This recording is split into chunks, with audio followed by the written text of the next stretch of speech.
অক্টোবরের আজ 4 তারিখ। কানাডায় এখন শরৎকালের পদচারণা।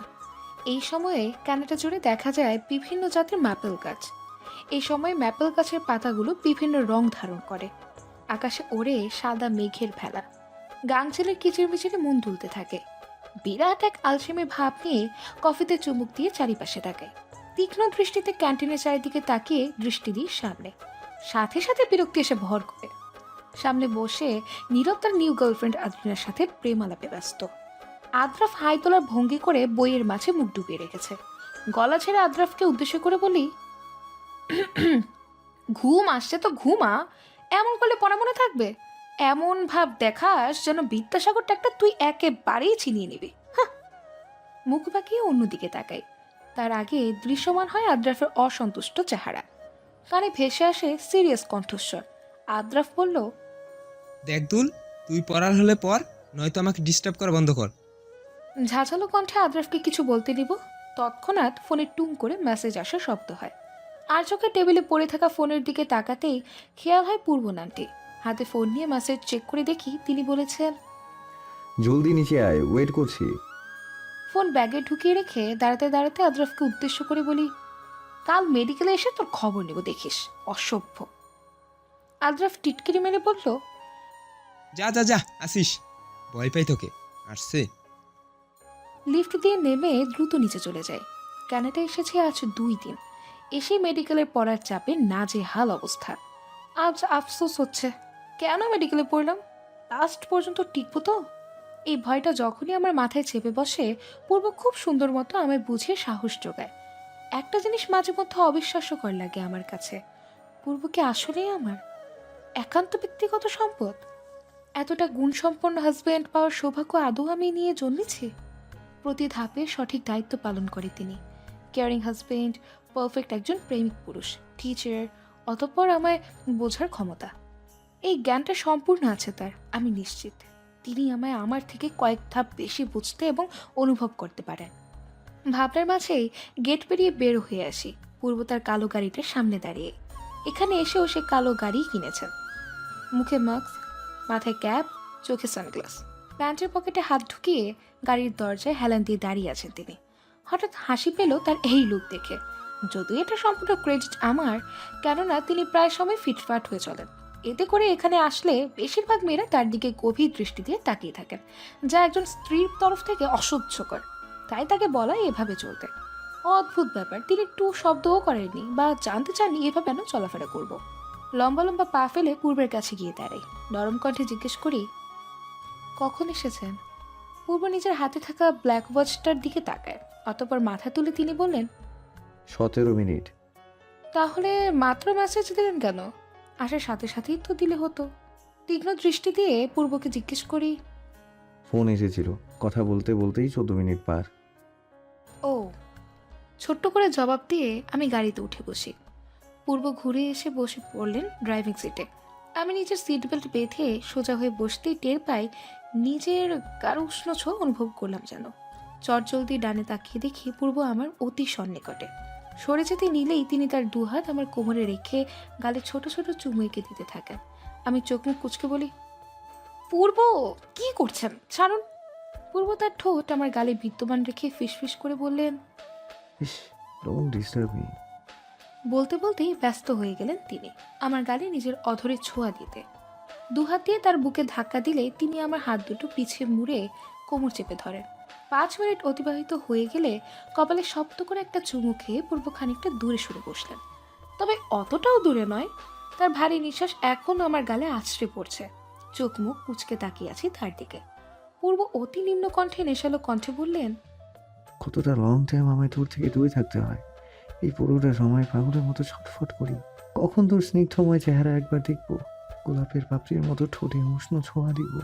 কাজের মাঝে সর্বদা তোর কথা, তোর হাসি, তোর ভ্রু বাঁকিয়ে তাকানো ফুটে ওঠে। ঠিক মতো কাজও করতে পারি না আমি তোর জন্য। এতটা আসক্ত কিভাবে হলাম তোর প্রতি বলতো? এতটা স্নিগ্ধময়ী সৌন্দর্যের অধিকারী কে হতে বলেছে তোকে? কে বলেছে এতটা মায়াবিনী হতে? কে বলেছে নিজের স্নিগ্ধ প্রেমের সম্মোহনে আমায় সম্মোহিত করতে? পূর্বের বলা প্রত্যেকটা কথা যেমন বক্ষপিঞ্জরের তীরের মতো বিঁধেছে, তেমনি থতমত হয়ে গিয়েছি আমি। ঘোর কাটিয়ে আমি ঠোঁট বাঁকিয়ে বলি, এক কাজ করুন, এই বিজনেস ছাড়ুন আর আমার সাথে মেডিকেলে ভর্তি হয়ে যান। সারাদিন ক্লাসমেট হয়ে পাশে থাকবেন, একদম সকাল হতে বিকেল পর্যন্ত। আর বাকি টাইম তো আঠার মতো লেগেই থাকেন, সো ট্রাই করতে পারেন কিন্তু। বিরক্তি কণ্ঠে কথাগুলো বলে তার দিকে তাকাই। পূর্ব ভ্রু কুচকে কিছু ভাবছেন।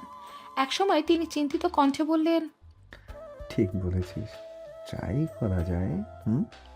ভাইয়াকে বলছি তাহলে, আমি আর কোম্পানি হ্যান্ডেল করব না, আবারও পড়ালেখা করবো, দেন বউয়ের সাথে ডাক্তার হব।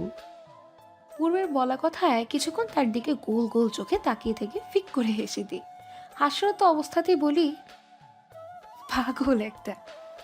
7 মাস পর এই 3 পুচকুর নাম হবে ইবা, লিয়া, তিরা। এটি ফাইনাল, এটাই ওদের নিকনেম। বাকি যা নাম দেয়ার তা তোমরা দিয়ে নাও। কথাটি বলে আমি কোলে তুলে নিলাম ইবাকে। চোখ পিটপিট করে সদ্য জন্ম নেওয়া পিচ্ছিটা তাকিয়ে আছে আমার দিকে। আলতো করে পিচ্ছির মাথায় চুমু খাই। তখন অরিন বেড থেকে উঠে বসে বলল, নামগুলো জোস, একদম আমার মন মতো হয়েছে। অব্র, আমাদের বাবুর নাম এটাই ফাইনাল। অরিনের কথায় অব্র ভাইয়া চোখ পাকিয়ে বললেন, ওকে, এবার তুমি লাফালাফি কম করো, পেটের সেলাইয়ের জায়গায় ব্যথা পাবে। অরিন চোখ মুখ কুচকে নেয়। ধীরে ধীরে অব্র ভাইয়ার সহায়তায় বেডে শুয়ে পড়ে ফের। মেজো চাচি এগিয়ে এসে লিয়াকে কোলে নিয়ে বললেন, কই দেখি, আমার লিয়াকে দেখি আমি। আমি ইবাকে কোলে নিয়ে হসপিটাল কেবিনের কর্নারে দাঁড়িয়ে থাকা পূর্বের দিকে তাকাই। তিনি এক দৃষ্টিতেই এদিকে তাকিয়ে আছেন। ধীর পায়ে এগিয়ে যাই তার দিকে। ইবা, লিয়া, তিরা, এই 3 জনে সদ্য জন্ম নেওয়া বাচ্চাগুলো অরিনের। দীর্ঘ অপেক্ষার পর আজ তারা 3 জন পৃথিবীর আলো দেখেছে। পূর্বের কাছে গিয়ে আমি ইবাকে দেখিয়ে বলি, কোলে নেবেন ওকে? পূর্ব খানিকটা ভীতিগ্রস্ত হয়ে বললেন, ব্যথা পাই যদি। পূর্বের কথায় খিলখিল করে হেসে দিই আমি। অদ্ভুত ব্যাপার হচ্ছে, আমার হাসি দেখে এবার ঠোঁটের কোণে একটু হয়তো প্রসারিত হলো। কেন যেন আমার দেখে মনে হলো ও আসছে। তা দেখে আমি খুশিতে গদগদ। পূর্বকে উদ্দেশ্য করে বলি, এই দেখুন ইবা হাসছে। ভ্রু দুটি একসাথে করে নেয় পূর্ব। সন্ধিহান কণ্ঠে বললেন, সদ্য জন্ম নেওয়া বেবি স্মাইল করতে জানে? আমি ভাবান্তর হয়ে বলি, জানি না ঠিক, তবে ওইটা পরে দেখা যাবে। আপনি আগে ওকে কোলে নেবেন এক্ষুনি। আমার জোড়াজুড়িতে পূর্ব ইবাকে কোলে নিতে বাধ্য হয়। কোলে নিয়ে কেমন ভীত দৃষ্টিতে তাকিয়ে আছে সে। তা দেখে দম ফাটানো হাসি পাচ্ছে আমার। তবে এই টাইম হাসাটা বেমানান। দীর্ঘ একটা সময় হসপিটালে কাটিয়ে আম্মু, মামুনি, আমি সহ ভাইয়া, পূর্ব, বড় চাচা, মেজো চাচুকে বাসায় পাঠিয়ে দিয়েছেন। অরিনকে পরশু রিলাইজ দেওয়া হবে, তাই বাকিরা সেই দিন অবধি হসপিটালে থাকবেন। অরিন এবং বাবুসহ সবাই একসাথে বাসায় ফিরবেন। ফ্রেশ হয়ে সোফায় বসে আছি, মাথায় এক ভূত ঢুকেছে আজ। অরিনের বাচ্চাদের দেখার পর কেন যেন নিজের মা হওয়া অদম্য ইচ্ছে জেগেছে, কিন্তু মনে ভয়ে জেগে বসেছে। কারণটা বলবো, তিনি চান না এটা। কারণ হিসেবে তার মতে মা হলেই মারা যায়, প্রচুর কষ্ট ভোগ করতে হয়, আর তিনি সামনে থেকে আমাকে কষ্ট পেতে দেখতেই পারবেন না। সহ্য করা তার পক্ষে মুশকিল হবে। তাই এ বিষয়ে তিনি ঘোর অমত পোষণ করেছেন। এই কয়েক মাসে তাকে বোঝানোর শত চেষ্টা করার পরও প্রতিবার ব্যর্থ হতে হয়েছে। কিন্তু অরিন বেবি হওয়ার পরও সুস্থ, এটা একটা চান্স আমার কাছে। তাই আশা নিয়ে রুমে চুপটি করে বসে আছি। ওয়াশরুমের দরজা খুলতেই নড়ে চড়ে বসি। পূর্ব টাওয়াল দিয়ে মুখ মুছে আমার দিকে তাকিয়ে বললেন, দাঁড়িয়ে আছিস কেন? এখন একটু ঘুমা, সারাদিন কম খাটুনি তো যায়নি। আমি হাত মুচড়াতে মুচড়াতে বলি, আমি কিছু বলতে চাই। বল। লম্বা শ্বাস টেনে করুণ কণ্ঠে বলি, পূর্ব, আমি মা হতে চাই প্লিজ। দেখুন, অরিনের বেবি হওয়ার পরও কতটা সুস্থ আছে, আমিও সুস্থ থাকবো ইনশাল্লাহ। পূর্বের মুখ গম্ভীরতায় ছেয়ে যায়। সে গম্ভীর কণ্ঠে বলল, একদম না, আগেই না করেছি না আমি? দরকার পড়লে বাচ্চা অ্যাডাপ্ট করবো তোর। হ্যাপি ম্যারেজ অ্যানিভার্সারি স্নিগ্ধ করি। কর্ণকুহরে কারো ফিসফিসানো নেশালো কণ্ঠস্বর ভেসে আসতেই গাঢ় ঘুম পাতলা হয়ে যায়। চোখের পাতা টেনে খুলে সামনে দৃষ্টি দিতে দৃশ্যমান হয় পূর্বের চেহারা। দুহাত পেছনে দিয়ে খানিকটা ঝুঁকে আছেন তিনি আমার দিকে, ঠোঁটের কোণায় মৃদু হাসি বহমান। ঝুঁকে থাকার কারণে তার কিছু চুল কপালের সামনে এসে রয়েছে, যার কারণে তার চোখ দুটো ঠিকমতো দেখতে পাচ্ছি না। হঠাৎ খেয়াল হয় পূর্বের কিছুক্ষণ আগে বলা কথাটি। লাফ দিয়ে শোয়া থেকে উঠে বসি। হৃৎপিণ্ড চরমভাবে লাফাচ্ছে। আমি পূর্বের দিকে তাকিয়ে কাঁদো কণ্ঠে বলি, আজ আমাদের ম্যারেজ অ্যানিভার্সারি। পূর্ব ইশারায় হ্যাঁ বললেন। আমি গোমরা মুখে তার দিকে তাকিয়ে আছি। পূর্ব তার ভ্রু দুটো একত্র করে বললেন, কি হয়েছে, মন খারাপ? আমি ফিচল কণ্ঠে বলি, আমি ভুলেই গিয়েছি পূর্ব, আজ আমাদের ম্যারেজ অ্যানিভার্সারি। পূর্ব খানিক হাসলেন, তার হাত দুটো পেছনে বহমান রেখে আমার পাশে এসে বসলেন। মৃদু কণ্ঠে বললেন, সো হোয়াট? আমি মনে রেখেছি না, একজন মনে রাখবে অন্যজন ভুলবে, সচরাচর এটাই হয়। দেখে আসছি, এতে মন খারাপ করার কিচ্ছু নেই। এবার তুই ভুলেই গিয়েছিস, সামনের বার আমি ভুলে যাব হয়তো। আমি ঠোঁট বাঁকিয়ে বলি, আপনি বলবেন? ইম্পসিবল। হ্যাঁ। পূর্ব ফের হাসলেন। পেছনে রাখা হাত দুটো তিনি সামনে আনতেই আমার চোখ যুগল বড় বড় হয়ে যায়। পূর্বের হাতে ফুলের বুকি, ব্ল্যাক রোজ দিয়ে তৈরি করা এটা। ফুলের বুকির মাঝখানটায় চকলেটে ভরপুর। আমি খুশিতে গদগদ হয়ে বলি, এটা আমার জন্য? পাশের বাড়ির আন্টির জন্য। পূর্বের কণ্ঠে রসিকতার ছাপ স্পষ্ট। আমি ফুলের বুকিটা হাতে নিয়ে চোখ পাকিয়ে বলি, শাট আপ। সশব্দে হেসে দিলেন তিনি। বেড থেকে নেমে দাঁড়িয়ে কোলে তুলে নেন। আমি হকচকে বলি, এ কি করছেন আজব, কোলে তুলছেন কেন? হেস, চুপ থাক। পূর্ব হাঁটা ধরলেন। ব্যালকনিতে এসে সিঁড়ি বেয়ে উপরে নিয়ে যেতে থাকলেন। পূর্বের রুমের উপরে একটা মিনি ছাদ রয়েছে, তারই সিঁড়ি এটা। এই ছাদে পূর্ব ব্যতীত কারো প্রবেশ নিষেধ ছিল। তবে আমি আসার পর পূর্বের থেকে আমারই রাজত্ব বেশি এই ছাদটায়। পুরো ছাদে গাছ লাগিয়ে ভরে ফেলেছি। তিনি কিছু বলেননি। মামুনি ছাদের অবস্থা দেখে মাথায় হাত দিয়ে ফেলেছিলেন চমকে। কারণ পূর্বের নাকি গাছপালা একদমই পছন্দ ছিল না। তবে আমার জন্য তিনি তার সব অপছন্দের জিনিসও পছন্দের তালিকায় ফেলতে চেষ্টা করেছেন। ছাদে এসে দাঁড়াতেই পূর্ব আমার দিকে তাকায়। সেই সময়টাতে আমি তার দিকে এক দৃষ্টিতে তাকিয়েছিলাম। তিনি ভ্রু নাচিয়ে বললেন, হোয়াট? এভাবে দেখছিস কেন? আজ আমায় একটু বেশি হ্যান্ডসাম লাগছে। প্রথমে কিছুটা লজ্জা অনুভূত হয় আমার, তবে পরক্ষণে আমি নিজেকে সামলে নিয়ে বলি, অযথা ফালতু কথা। এখানে কেন এনেছেন সেটা বলুন, আমার কলেজ আছে। সামনে তাকা। চটজলদি মাথা ঘুরিয়ে আমি সামনে তাকাই। দৃষ্টি আমার নিস্তব্ধ। চোখ দুটো গোল গোল করে তাকিয়ে আছে সামনে। ছাদের গাছগুলোতে ফুলে ভরপুর, খরগোশের আনাগোনা চারিদিকে। পুরো 4টা খরগোশ। একপাশে শুভ্র রঙের পর্দা দিয়ে তাঁবু আকারে এক নির্দিষ্ট জায়গা ধরে চারিপাশটা মোড়ানো। তাতে হচ্ছে লাল নীল রঙের মরিচাপাতি। অশ্রুসিক্ত নয়নে পূর্বের দিকে দৃষ্টি দিই। আমি নরম কণ্ঠে বলি, এসব আপনি করেছেন তাই না? হুম। এগুলো তো আমার ড্রিম ছিল, আপনি জানলেন কি করে? পূর্ব কিছুটা আমতামতা করে বললেন, তোর ডায়েরিতে পড়েছিলাম, পুরোটা পড়িনি, টপ পেজেই লেখা ছিল। তা থেকে এইসব ডেকোরেশন নিজ হাতে করেছি, ফুল গাছ, খরগোশ, এভরিথিং। পছন্দ হয়েছে? আমি মুচকি হাসি দিয়ে পূর্বের গালে চুমু দিই। অতঃপর উচ্ছ্বাসিত কণ্ঠে বলি, খুব বেশি, একটু নামিয়ে দিন না, আমি খরগোশ করে নেব প্লিজ। পূর্ব তৎক্ষণাৎ আমায় কোল থেকে নামিয়ে দিলেন। তার চোখ মুখে বিস্ময় ছাপটা উপচে পড়ছে, হয়তো চুমু খাওয়ার জন্য। আমি নিজের এহেন কাণ্ডে নিজেই তাজ্জব বনে গিয়েছি। এতে তার এমন হতভম্ব হয়ে যাওয়াটা জায়েজ। কলেজে এসে আদ্রাফকে খুঁজছি চারিদিকে, তবে তার দেখা নেই। ক্লান্ত হয়ে ক্লাসরুমে যেতেই দেখি নীরবকে বরাবরের মতো আদ্রিনের সাথে চিপকে বসে আছে। আমি নিজের সিটে বসে পড়ে নীরবকে উঁচু গলায় ডাক দিয়ে বলি, নীরব পা, এদিকে আয় তো। কথাটা বাংলায় বলেছি আমি, যার কারণে সব স্টুডেন্টগুলো আমাকে এলিয়েনের নজরে কিছু সময় দেখে নিজেদের কাজে ব্যস্ত হয়ে পড়েন। এখানে বেশিরভাগ বাংলায় কথা বলি, এতে সবাই কিছুটা তাজ্জব বনে গিয়ে অদ্ভুত দৃষ্টিতে তাকিয়ে থাকে, যা দেখে দম ফাটানো হাসি হেসে শুধু। বিরক্তি চোখে নীরব আমার দিকে একবার তাকিয়ে আদ্রিনার থেকে বিদায় নিয়ে আমার পাশে এসে ধপ করে বসে পড়ল। কিছু একটা বিরক্তি কণ্ঠে বলল, কি সমস্যা? উত্তর মতো চেঁচাস কেন আজব? আমি চোখ পাকিয়ে বলি, নিজের টাকা আমাকে দিস কেন? হ্যাঁ, কুত্তা তুই। আচ্ছা বুঝছি, যা মানলাম আমিই কুত্তা। এখন বলতো ডাকছস কেন? আদ্রফ কই? নীরব কিছুটা ভাবুক হয়ে বলল। পরিশেষে ভ্রু বাঁকিয়ে বলল, বলতে পারি না, দাঁড়া ফোন দেই। ফোন বের করে নীরব আদ্রফকে কল দেয়, কিন্তু রিসিভ করলো না, বরং কেটে দেয়। তা দেখে আমার সন্দেহের মাত্রাটা বৃদ্ধি পেল। নীরব বাজখাই কণ্ঠে বলল, শালা সাহস দেখছস দোল, আমার ফোনটা কাইটা দেয়। আর আমি আজ আসুক। আমি নীরবের বলা কথায় পাত্তা না দিয়ে চিন্তিত কণ্ঠে বলি, আদ্রফের কিছু একটা হয়েছে দোস্ত। মানে কি হইব? আরে আজকাল দেখিস না কেমন টেনশনে থাকে, সারাদিন শুধু পড়তেই থাকে, খাওয়া দাওয়া নেই। ওর কিছু একটা হয়েছে।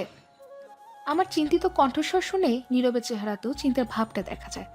আদ্রাফ আজকাল উদ্ভট বিহেভ করছে, প্রতিটা সময় পড়ালেখা। যে ছেলে আগে বই ধরতো না সে একদিনে এত চেঞ্জ। তার থেকে বড় কথা খুব বেশি টেনশন আছে সে, এটা তার চেহারা দেখলেই বোঝা যায়। সেদিন ফোনেও কারোর সাথে তর্ক করতে দেখি, সব মিলে সবকিছু কেমন উল্টাপাল্টা লাগছে। আসলে হয়েছেটা কি আদ্রাফের? ক্লাস শেষ করে বের হতে দেখি শুভ্র ভাইয়াকে হাত নাড়িয়ে ইশারা করে বলছেন তার কাছে আসতে। আমি বড় বড় পা ফেলে ভাইয়ার কাছে দাঁড়াতেই তিনি বললেন, পূর্ব একটু বিজি ছিল দোল, তাই আমায় বলল তোমায় বাসায় নিয়ে যেতে, চলো যাই। আমি কিছুক্ষণ ভেবে বলি, ভাইয়া আমি পূর্বের অফিসে যাব। আচ্ছা, গাড়িতে ওঠো। গাড়িতে উঠে বসার পর আধ ঘন্টা পরই পৌঁছে যাই পূর্বের অফিসে। শুভ্র ভাইয়া পূর্বের কক্ষ কয়তলায় আছে তার লোকেশন বলে দিয়ে গাড়ি নিয়ে চলে যান। আমি লিফট দিয়ে উঠে পূর্বের কেবিনের কাছে আসতেই চোখ ছানা বড়া আমার। সাদা স্বচ্ছ কাচের বাহিরে দিয়ে স্পষ্টরূপে দেখা যাচ্ছে আদ্রাফ পূর্বের পা ধরে আগতি বিনতি করছে, আর পূর্ব ওকে ওঠানোর চেষ্টা করছে। আদ্রাফ কি বলছে তা শুনতে কাচের দরজা ঠেলে ভেতরে প্রবেশ করি। তখনই ভেসে আসে আদ্রাফের করুণ কণ্ঠস্বর। পূর্ব ভাই, প্লিজ আমার একটা পিয়নের চাকরি হলেও দিন। আমার অপারেশন পরশু, টাকা নেই পর্যাপ্ত পরিমাণে আমার কাছে। সঠিক সময়ে টাকা সংগ্রহ করতে না পারলে আমার আম্মুর অপারেশন করাতে পারবো না তাকে বাঁচাতে। একটু দয়া করুন পূর্ব ভাই। আদ্রাফের কথা স্তব্ধ আমি। পূর্বের দিকে চেয়ে দেখি তার মুখে রাগের আভাস। পূর্ব ঝাঁঝালো কণ্ঠে বললেন, এই ছেড়ে, পা ছেড়ে ওঠো। এভাবে আকুতি মিনতি করার কি আছে? ভাই ডাকো, তাহলে এভাবে পা ধরে বসে আছো কেন? কোনো পিয়নের চাকরি দিচ্ছি না তোমায়, নিজের স্টাডিতে ফোকাস করো। তোমার মায়ের যা টাকা লাগবে অপারেশনে সব আমি দেবো। এখন মানা করলে ঠাঁঠি এক চড় মারবো। কিন্তু এভাবে টাকা নেই কি করে পূর্ব ভাই? ভাই ডাকো তুমি, বড় ভাই হিসেবে এতটুকু তো করতেই পারি। তোমার মা আমারও মায়ের মতন। এভাবে মেয়েদের কান্নাকাটি বন্ধ করো, বাসায় গিয়ে রেস্ট নাও, যাও। পূর্ব নিজের কথা শেষ করতে আমি অস্ফুট স্বরে বলি, আদ্রাফ। এতক্ষণ ওদের দুজনের কেউই আমায় খেয়াল করেনি। আদ্রাফ হতবিহ্বল হয়ে চেয়ে আছে। আমি সামনে আগাই, আদ্রাফের সামনে দাঁড়িয়ে বলি, আমাকে কি তুই কোনোদিনও নিজের ফ্রেন্ড মনে করেছিস? হয়তো না। একবার আমাকে এসে নিজের অবস্থার কথা বললে কি হতো? আমি কি তোকে হেল্প করতাম না? দুল আসলে হাত উঁচু করে আদ্রাফকে থামিয়ে দিই, নিম্ন কণ্ঠে বলি, চলে যাই এখান থেকে। আমি তোর সাথে কথা বলতে চাই না। আদ্রাফ কিছু বলতে চাইছিল, কিন্তু আমি হেঁটে এসে অন্যদিকে চলে যাই। দীর্ঘশ্বাস ছেড়ে চলে যায় আদ্রাফ। চোখে পানি টলমল করছে আমার। ও কি একবার আমায় বলতে পারতো না? পেছন থেকে জড়িয়ে ধরে কেউ। সে যে পূর্ব তা বুঝতে বাকি নেই। ঘাড়ে থুতনি রেখে বলল, মন খারাপ করিস না। হয়তো আদ্রাফ তোকে টেনশনে ফেলতে চায়নি দেখে বলেনি। এমনিতেও অনেক ভেঙে পড়েছে। রাগ করে না থেকে ওকে সাপোর্ট দে। কিছু বলিনি পূর্বের কথায়। তিনি আমায় তার দিকে ঘুরিয়ে নিয়ে বললেন, হঠাৎ আজ আমার অফিসে? এমনি এসেছে। উদাস কণ্ঠে জবাব দিয়ে চুপ হয়ে যায় ফের। পূর্ব আমার হাত ধরে সোফায় বসিয়ে দিয়ে বললেন, একটু বস, আমি মিটিং অ্যাটেন্ড করে নিই। দরকার কি, চলে যাই আমি। চুপচাপ বসে থাক, নড়লে খবর আছে। গাল ফুলিয়ে বসে থাকি আমি। পূর্ব মিটিং অ্যাটেন্ড করে কিছু কথা বলে ভিডিও অফ করে দেন। তার হাত দুটো প্রসারিত করে দিয়ে বললেন, কাছে আয় এবার, একটু জড়িয়ে ধর। কতক্ষণ তোর স্পর্শ পাইনি। আমি গুটিসুটি মেরে তাকে জড়িয়ে ধরে বুকে মাথা রাখি। পূর্ব কপালে গভীর চুমু খেয়ে মিটিংয়ে কথা বলতে থাকেন অডিও অন করে। আমার সকল ধ্যান এখন আদ্রাফের ব্যাপারটা নিয়ে। মধ্যবিত্তদের বাস্তবতা এতটা কঠিন হয় তা আজ নিজ চোখে দেখলাম। মধ্যবিত্তরাই পৃথিবীর আসল রূপ দেখতে পায়। হুমায়ুন আহমেদের এই কথাটা একদম কাটাকাটি সত্য। আদ্রাফ ছিল মধ্যবিত্ত পরিবারের একজন সন্তান। বাবা বেঁচে নেই। আদ্রাফই টিউশনি করিয়ে টাকা আয় করত, আর বেশিরভাগই ওর মামা ওকে দেখত। তাছাড়া আদ্রাফের বাবার দুটো বাড়ি আছে, সেখান থেকেও মোটা অঙ্কের টাকা আসতো। কিন্তু আজ হঠাৎ কি হলো? নিশ্চিত কোনো ঝামেলা হয়েছে। বাসায় আসতেই পরিবারের সবাই আমায় এবং পূর্বকে চমকে দেয়। পুরো বাড়ি ডেকোরেশন করা, সবার মুখে হাসি। সবাই একসাথে চেঁচিয়ে বললেন, শুভ বিবাহ বার্ষিকী। পূর্ব অবাক হয়ে বাবাকে বললেন, এসব কখন করলে আব্বু? তোরা যখন অফিসে ছিলি সবাই মিলে একসাথে সব করেছি, সাথে বাইরে থেকে কয়েকজন লোকও ডেকেছিলাম, তারাও হেল্প করেছে। কেটে যায় অনেকটা সময় সবার সাথে। রাত 1টার দিকে রুমে ঢুকতেই চক্ষু চড়ক কাছে। পুরো রুমটা ফুল দিয়ে সাজানো রয়েছে। নিশ্চিত পরিবারের মধ্যে কারো কাজ এটা। পূর্ব তো আমার সাথেই অফিসে ছিলেন সন্ধ্যা অবধি। বেডে এগিয়ে গিয়ে কিছু একটা ভেবে পূর্বের দেয়া বিয়ের দিন কালো শাড়িটাই পরে নিই। কিছু সময় পর পূর্ব রুমে আসলেন। আমাকে দেখে শুকনো ঢোক গিলে বললেন, এসব কি?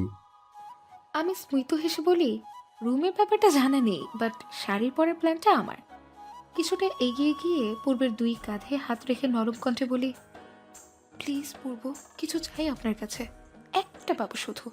এমন করছেন কেন? কিচ্ছু হবে না আমার, একদম সুস্থ থাকবো দেখবেন। আমিও মা হতে চাই পূর্ব। আপনার ইচ্ছে করে না বাবা হতে, আমাদের বাবুকে নিয়ে স্বপ্ন দেখতে? পূর্ব দীর্ঘশ্বাস ছাড়লেন।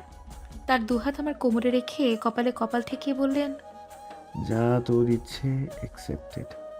খুশিতে গদগদ হয়ে পূর্বের গালে একটা চুমু খাই। পূর্ব আমায় নিজের সাথে নিবিড়ভাবে জড়িয়ে ধরেন, ডুব দেন ভালোবাসা শহরে। 1 মাসের টানা পরীক্ষায় নাজেহাল অবস্থা আমার। আজ শেষ হলো পরীক্ষা। আগের দিনগুলো থেকে আজ একটু বেশি ক্লান্ত অনুভব হচ্ছে। ওয়াশরুমে গিয়ে মুখে পানি ছিটা দিতেই গলা দিয়ে গল গল করে বমি বেরিয়ে আসে। বমি করা শেষে 2 হাতে মুখ ঢেকে নিই। যা ভাবছি আমি তার 70% শিওর। আমি পুরোপুরি শিওর হতে মেডিকেলের একজন ডাক্তারের কাছে যাই। তিনি আমায় চেক করে মুচকি হাসি দিয়ে বললেন, congratulation Dol, you are pregnant. চোখ দুটো থেকে গড়িয়ে পড়ে খুশির অশ্রু। ডাক্তার চলে যায়। আমি পেটে হাত দিয়ে বিড়বিড় করে বলি, এসে গেছে সে, এসে গেছে আমার কাঙ্ক্ষিত সেই যাব, আমার এবং পূর্বের প্রণয়ের চিহ্ন। প্রথম মা হওয়ার অনুভূতির মতো সুখময় অনুভূতি আর একটাও নেই বোধহয়। কলেজ থেকে বাসায় এসে একাধারে ভেবে যাচ্ছি পূর্বকে কিভাবে বলবো কথাটি, তবে মাথায় তেমন কিছুই আসছে না। ভাবনামগ্নকালে খচখচ শব্দ করে রুমে প্রবেশ করে অরিন। ওকে দেখে মুচকি হাসি দিতেই অরিন ভ্রু কুচকে বলল, কাহিনী কি দোল? তুই হাসতেছিস কেন হুদা? আমি ফের হাসি দিয়ে বলি, বহু বড় কাহিনী আছে দোস্ত, শুনলে তুই এক্ষুনি নাচা শুরু করবি। তো এখন চুপ কেন? জলদি বল, কি হয়েছে? ভরাট কৌতূহল কণ্ঠে বলল অরিন। আমি দীর্ঘশ্বাস টেনে মিহি কণ্ঠে বলি, আমি প্রেগনেন্ট অরিন। স্তব্ধ চাউনিতে কিছু সময় যাবৎ অরিন আমার দিকে তাকিয়ে থাকে। পরিশেষে আমার কাছে এসে শক্ত করে জড়িয়ে ধরেও আবেগী হয়ে বলল, আলহামদুলিল্লাহ, আলহামদুলিল্লাহ। তার মানে আমাদের দোল পাখিরও ছোট্ট প্রিন্স নয়তো প্রিন্সেস আসবে, তাই না? ইনশাল্লাহ। অরিন খুশিতে গমগম হয়ে কিছুক্ষণ বকবক করলো। অতঃপর আমার দিকে গভীর দৃষ্টি দিয়েও বলল, তুই কি কিছু চিন্তা করছিস? মুখ এমন চিন্তিত কেন? আমি নড়ে চড়ে বসে বলি, অরিন, এই প্রেগনেন্সির কথাটা পূর্বকে কিভাবে বলবো বুঝতে পারছি না। অরিন ভাবুক হয়ে বলল, আমি তো অব্রকে এমনিই জানার সাথে সাথে ফোন দিয়ে বলেছিলাম, বাট তুই এমনি বললে তো চলবে না। লাভ বার্ডস তোরা, পূর্ব ভাই তোর জন্য কত কিছু করছে, সব কিছুতে স্পেশাল রাখছে। সো তার জন্য কিছু স্পেশাল করা জরুরি। প্রথম বাবা হচ্ছে, এটা যেন সে একটু আলাদাভাবে জানতে পারে। এক্স্যাক্টলি এইটাই বলতে চাচ্ছিলাম আর কি। বল না, কি করব? অরিন ভাবান্তর হয়ে পড়ল। একসময় প্রফুল্ল হয়ে বলল, আরে দোস্ত, পরশু যে পূর্ব ভাইয়ার বার্থডে, জানিস? না। আমি নিচু কণ্ঠে বলি। অরিন আমার কাঁধে হাত দিয়ে শান্ত কণ্ঠে বলল, ব্যাপার না, মেডিকেলের প্যারা আমি বুঝি না পড়লেও তুই পড়া সামলাবি নাকি এসব মনে রাখবি? আচ্ছা যাই হোক, এখন আসল কথা বলি। তুই পূর্ব ভাইয়ার বার্থডের দিন বলবি, এটা ভাইয়ের জীবনের সবচেয়ে বেস্ট বার্থডে গিফট হিসাবে থাকবে। তোদের মিনি ছাদটাই ডেকোরেশন করিয়ে দেবো নে। আমি প্রশান্তির শ্বাস ফেলে বললাম, এটাই ভাবছিলাম। আচ্ছা, এটাই ফাইনাল? হুম। অরিনের সাথে কিছু কথা বলে পড়তে বসে পড়ি। পূর্ব বাসায় নেই, আজ আসতে তার রাত হবে অনেক, তাই বারংবার বলে দিয়েছে আমি যাতে তার অপেক্ষা না করে ঘুমিয়ে পড়ি পড়াশোনা শেষ করে। গালে হাত দিয়ে অশ্রুপূর্ণ দৃষ্টি নিয়ে আদ্রাফ তাকিয়ে আছে জান্নাতের দিকে। রাগে ফুসফুস করছে জান্নাত। আদ্রাফকে আরও 4-5টা থাপ্পড় মেরে গাল লাল করে দিতে পারলে তার শান্তি হতো, খুব বেশি শান্তি। জান্নাত হুঙ্কার ছেড়ে বলল, এই তোর সাহস কি করে হয় রে বিয়ে করবি না বলার? আমার থেকে কথা লুকাস? সামান্য টাকার সমস্যা বলে তুই আমায় বিয়ে করবি না? 3 বছরের ভালোবাসা পায়ে ঠেলে দূর দূর করে তাড়িয়ে দিলি। বুক কাঁপলো না? একবারও ভাবলি না আমার কি হবে আজরাফ? তোমার জন্য আমি আমার পরিবার ছেড়ে এই কানাডায় এসেছি, এটার কি কোনো মূল্য নেই? সামান্য টাকার জন্য বলছো সম্পর্ক ভাঙতে? টাকা আজ নেই কাল আসবে, এটাই নিয়ম। পরিশ্রম করলে সব হয়। আমরা দুজন না হয় বিয়ের পর ছোটখাটো জব করলাম, টাকা না থাকাকালীন প্রথম প্রথম হয়তো একটু কষ্ট হবে, তবে দুজন মিলে সঠিকভাবে সবকিছু হ্যান্ডেল করলেই তো হয়ে যাবে। শেষের কথাগুলো শান্ত হয়ে ধরা কণ্ঠ বলল জান্নাত। আদ্রাফের বুকে মোচড় দিয়ে উঠল। এই মেয়েটা এত ভালো কেন? ভুল মানুষকে ভালোবাসেনি সে ভাবতেই এক চিলতে হাসি ফুটে ওঠে ঠোঁটের কোনায় আদ্রাফের। হাসি দেখে ফের রেগে যায় জান্নাত। রাগান্বিত কণ্ঠে বলল, এই ছেলে হাসছিস আবার? আমি কোনো হাসার কথা বলেছি কুত্তা? আদ্রাফ এবার আদুরে কণ্ঠে বলল, সি জান, জামাইকে কেউ কুত্তা বলে? তওবা করো। জান্নাত কাঁদো কাঁদো চেহারা বানিয়ে বলল, তার মানে তুই বিয়েতে রাজি? আদ্রাফ এগিয়ে এসে জান্নাতকে শক্ত করে জড়িয়ে ধরে বাহু ডোরে আগলে নেয়। শীতল কণ্ঠে বলে, অবশ্যই রাজি, আমারই ভুল। আর 5টা মেয়ের মতো তোমার ভাইয়ের পেয়েছিলাম। এখনকার কিছু মেয়েদের মনে ভালোবাসা নেই। টাকা আছে তো তারা আছে, নয়তো টাকা নেই, দূরে চলে যায়। আগে আমার টাকা ছিল, বিত্তশালী ছিলাম, কিন্তু মামারা যে এভাবে ঠকিয়ে বাবার 2টা বাড়ি তাদের নামে লিখে নিবে ভাবতেই পারিসনি। কিন্তু মামারা যে এভাবে ঠকিয়ে বাবার 2টা বাড়ি তাদের নামে লিখে নিবে ভাবনাতেই আসেনি। তারা এভাবে ধোঁকা কেন দিল? জান্নাতকে আদ্রাফ আর 4-5টা মেয়ে। জান্নাতকে আদ্রাফ আর 5টা মেয়ের মতো তুলনা করায় প্রথমে সে ভেবেছিল আদ্রাফকে কড়া কয়েকটা গালি দিবে, অতপর 4টা থাপ্পড় ঘুষি। তবে তা আর হলো না। আদ্রাফের উদাস মুখ দেখে মন খারাপ হয়ে যায় তার। জান্নাত নরম কণ্ঠে বলল, মন খারাপ করো না, সবাই তো আর এক না। কালসাপ আছে আমাদের আশেপাশে আপনজন হয়ে, তবে আমরা তাদের চিনতে পারি না, যার ফলস্বরূপ এক নির্দিষ্ট সময়ে আমাদের এই আঘাত ভোগ করতে হয়। সবাই তো আর সুখ লাভ করে না। তাছাড়া আমি আছি না, প্রতি কদমে আমি তোমার সাথ দেব, ভরসা রাখো। ভালোবাসি আদ্রাফ। আদ্রাফ শক্ত করে জান্নাতের মাথা চেপে ধরে নিজের বক্ষ পিঞ্জরায় ফিসফিস করে জান্নাতের কানের কাছে গিয়ে বলল, ভালোবাসি আমিও। কান নিষেধ কর না। ভ্রু কুচকে যায় জান্নাতের। সে চোখ মুখ কুচকে বলল, এই ক্রাশিত কন্যাটা আবার কে?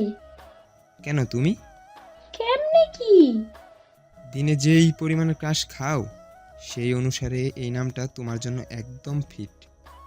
জান্নাত দাঁত বের করে হেসে বলল, যার উপরই ক্রাশ খায় না কেন, ওইটা তো ক্ষণিকের, আমার মন তো তোমাকে দেওয়া। রাতের বেলা মিনি ছাদটায় এসে চুপচাপ একটা খরগোশ কোলে নিয়ে বসে আছি। রাত প্রায় এখন 2টো। পূর্বের বাসায় আসার নাম গন্ধ পর্যন্ত নেই এখনো পর্যন্ত। রাগ লাগছে তো আবার কান্না পাচ্ছে উৎফর চিন্তা করে। প্রেগনেন্সির সময় এত তাড়াতাড়ি মুড সুইং হয় নিজেই ধরতে পারি না। গাড়ির হর্ন শুনে কোল থেকে খরগোশ নামিয়ে ছাদের কর্নারে চলে যায়। আধারের মাঝে চাঁদের সহ বিভিন্ন লাইটের আলোয় স্পষ্টরূপে দেখা যাচ্ছে পূর্বকে। সে গাড়ি থেকে নেমে গিয়ে গার্ডকে ইশারা করলেন গাড়ির সঠিক জায়গায় পার্ক করতে। অতঃপর চুলে হাত গুলিয়ে দ্রুত পায়ে বাসার ভেতর প্রবেশ করে। আমি চটজলদি নেমে যাই ছাদ থেকে। রাগ লাগছে প্রচুর, কেন লাগছে জানে নেই, তবে এই রাগ পূর্বের ওপর না ঝাড়তে পারলে শান্তি হবে না আবার, তা আপাতত নিশ্চিত।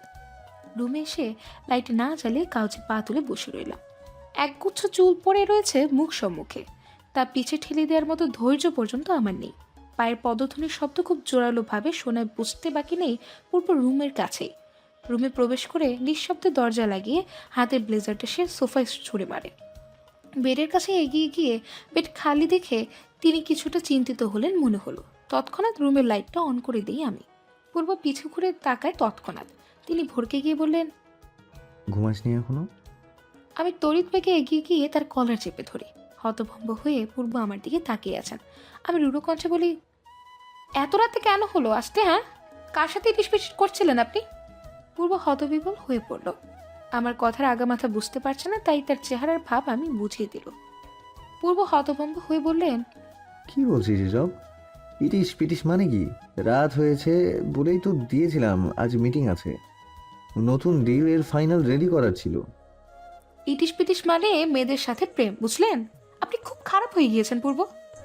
মুখ গোমড়া করে এসে বেডে শুয়ে পড়ি। আমার এই রাগটা যে ভিত্তিহীন তা আমি নিজেও জানি। হঠাৎ কেন রাখতে ইচ্ছে হলো জানে নেই। প্রেগনেন্সির সময় এমন উদ্ভট বিয়ে হয়? পূর্বকে অযথা কত কথা বলে খারাপ লাগছে, তবে তার কাছে গিয়ে সরি বলাটা ইচ্ছেও হচ্ছে না। সময় ব্যবধানে লাইট অফ হয়ে যায়। হঠাৎ অনুভূত হয় কেউ আমার পেছন থেকে আষ্টে পৃষ্ঠে জড়িয়ে ধরেছে। পূর্ব আমি ঝাপটে ধরে শুয়ে আমার গালের সাথে নিজের গালের সংস্পর্শ করার মিহি কণ্ঠে বললেন, সরি স্নিগ্ধ পরি, আর এমন হবে না, প্রমিস। লেট হলেও তোকে নিয়ে অফিসে বসে থাকবো, দরকার পড়লে তোকে কোলে বসিয়ে কাজ করব। তবুও তোকে ছাড়া এত রাত বাহিরে কাটাবো না। আজকের জন্য মাফ করে দে প্লিজ। এদিকে টাকা একটু। আমি আমার এক হাত পূর্বের হাতের উপর রেখে মলিন কণ্ঠে বলি, আম সরি, এভাবে রিয়েক্ট করা উচিত হয়নি। খেয়ে এসেছেন? হ্যাঁ, এবার এদিকে থাকা একটু। সরি কেন বলছিস বাজি? দোষ আমার। এত রাত পর্যন্ত তোকে একা রাখা উচিত হয়নি। ঘাড় ঘুরিয়ে পূর্বের দিকে তাকাতেই তিনি আমার কপালে গভীর একটা চুমু দিলেন। আমি গুটিসুটি মেরে তার বুকে শুয়ে পড়তেই তিনি তার এক হাত আমার চুলে গুলিয়ে দেন। আস্তে ধীরে ঘুমের অতল সাগরে হারিয়ে যায়। চারিদিকের খেয়ালটা আপাতত ব্রেনে নেই। আপনি বাবা হতে চলেছেন পূর্ব। পূর্বের ডান হাতটা নিজের পেটের উপর রেখে অতি ধীর কণ্ঠে কথাটি বলে ফেলি আমি। স্পষ্ট খেয়াল হয় পূর্বের হাতটা কাঁপছে, চরম বিস্ময় এবং অবাক দৃষ্টিতে সে তাকিয়ে আছে আমার দিকে এক চিলতে মুচকি হাসিতে। কিছু সময় আগে পুরো পরিবার মিলে পূর্বের বার্থডে পালন করা শেষ করেছে। অতঃপর তাকে একা পেতেই মিনি ছাদটা নিয়ে আসি। এখানে নিজ হাতে ডেকোরেশন করেছি পুরো ছাদটা। পূর্বে এসব দেখে হতভম্ব ছিল অনেকটা। গভীর দৃষ্টি দিয়ে তাকিয়ে আছি পূর্বের দিকে। তিনি হাঁটু গেড়ে বসে পড়লেন আমার সামনে। পেটে মাথা রেখে শীতল কণ্ঠে বললেন, এসে গিয়েছে সে। ওয়েলকাম বাবাই। পূর্বের কণ্ঠনালী কাঁপছে। তা স্পষ্টরূপে অনুমান করছি আমি। নিজের এক হাত পরম মমতায় পূর্বের মাথার উপর রাখি। পূর্ব পেটে গভীর চুমু খেয়ে উঠে দাঁড়ালেন। হাত ধরে পাশের চেয়ারে বসিয়ে শীতল কণ্ঠে বললেন, তোকে বাচ্চা নিতে নিষেধ করেছিলাম বারবার, কিন্তু এখন এখন মনে হচ্ছে একদম আলাদা। বাবা হওয়ার মতো সুখের অনুভূতি পৃথিবীতে আর কিছু আছে বলে মনে হয় না। আমার পুরো জীবনে সব থেকে দুটো জিনিস আজীবন মনে গেঁথে থাকবে। প্রথমত স্নিগ্ধ পরীকে সম্পূর্ণ নিজের করে পাওয়ার অনুভূতি, দ্বিতীয়ত বাবা হওয়ার অনুভূতি। শেষ নিঃশ্বাস ত্যাগ করার আগ পর্যন্ত এই মুহূর্তটাকে পরিপূর্ণরূপে আমি মনে রাখবো। ভালোবাসি স্নিগ্ধ পরী, সব কিছু তোর জন্য, সব প্রাপ্তি, সব সুখ তোর কারণে প্রাপ্য। আমি আলতো হেসে বলি, আমার সুখ তো আপনাকে ঘিরেই। জীবনের আসল সৌন্দর্য আনন্দ আপনার কারণেই দেখতে পেয়েছি। ভালোবাসা নামক এক মহা সুন্দর অনুভূতির সাথে পরিচিত হয়েছি। এখন থেকে তোর সব কাজ করা বন্ধ। কিচেনে যাওয়া তো পুরোপুরিভাবে নিষেধ। কলেজে দুজন লেডি গার্ড থাকবে সর্বদা তোর সাথে। বাসায় আমি সহ পুরো ফ্যামিলি আছে। বাসায় থাকাকালীন বেড থেকে নামবি না একদম। খাওয়ার পরিমাণ আগের থেকে দ্বিগুণ বাড়াতে হবে। যে পরিমাণে খাস ওইটাতে একটা ইঁদুরেরও পেট ভরবে কিনা সন্দেহ। রাত জেগে পড়াশোনা বন্ধ। আমি উদাস কণ্ঠে বলি, আর কিছু? পূর্ব কিছুটা ভাবুক হয়ে বললেন, ভেবে দেখতে হবে। আমি মুখ কাচুমাচু করে বলি, এসব ফলো করলে আমি পাগল হয়ে যাব। ঘরে বসে কতক্ষণ থাকা যায়? তার জন্য আমি আছি। আমি আপনার সব কথা মানব, তবে আমার একটা বিশেষ কথা, বিশেষ অনুরোধ আপনাকে মানতেই হবে। কি বিশেষ অনুরোধ? ভ্রু বলেন তিনি। আমি লম্বা শ্বাস টেনে বলি, হসপিটালে গালে হাত দিয়ে বসে আছি চুপচাপ, দৃষ্টি ফ্লোরে নিবদ্ধ। রাগে রীতিমতো গা কাঁপছে, তবে পাশের ব্যক্তির আমার যেন কোনো খেয়ালই নেই। সে দিন দুনিয়া ভুলে মোবাইলে কথা বলে যাচ্ছে। দেখেই বোঝা যাচ্ছে কতটা সিরিয়াস। তাই আর পূর্বকে ডিস্টার্ব করতে ইচ্ছে হলো না। হসপিটালে আসার মূল কারণটা পূর্ব। সে আমায় এবং বেবিকে নিয়ে কোনো রকম রিস্ক নিতে রাজি না। তাই হসপিটালে এসেছে চেক আপ করাতে। ডক্টর যা বলবে তা পই পই করে মানতে হবে, এমন কঠোর উপদেশ দিয়েছেন তিনি। তবে আধ ঘন্টার বেশি সময় পার হয়ে গিয়েছে, ডক্টর আসার কোনো হেলদোলি নেই। এক জায়গায় এত সময় নিয়ে স্থির হয়ে বসে থাকা আমার পক্ষে সম্ভব না বাবা।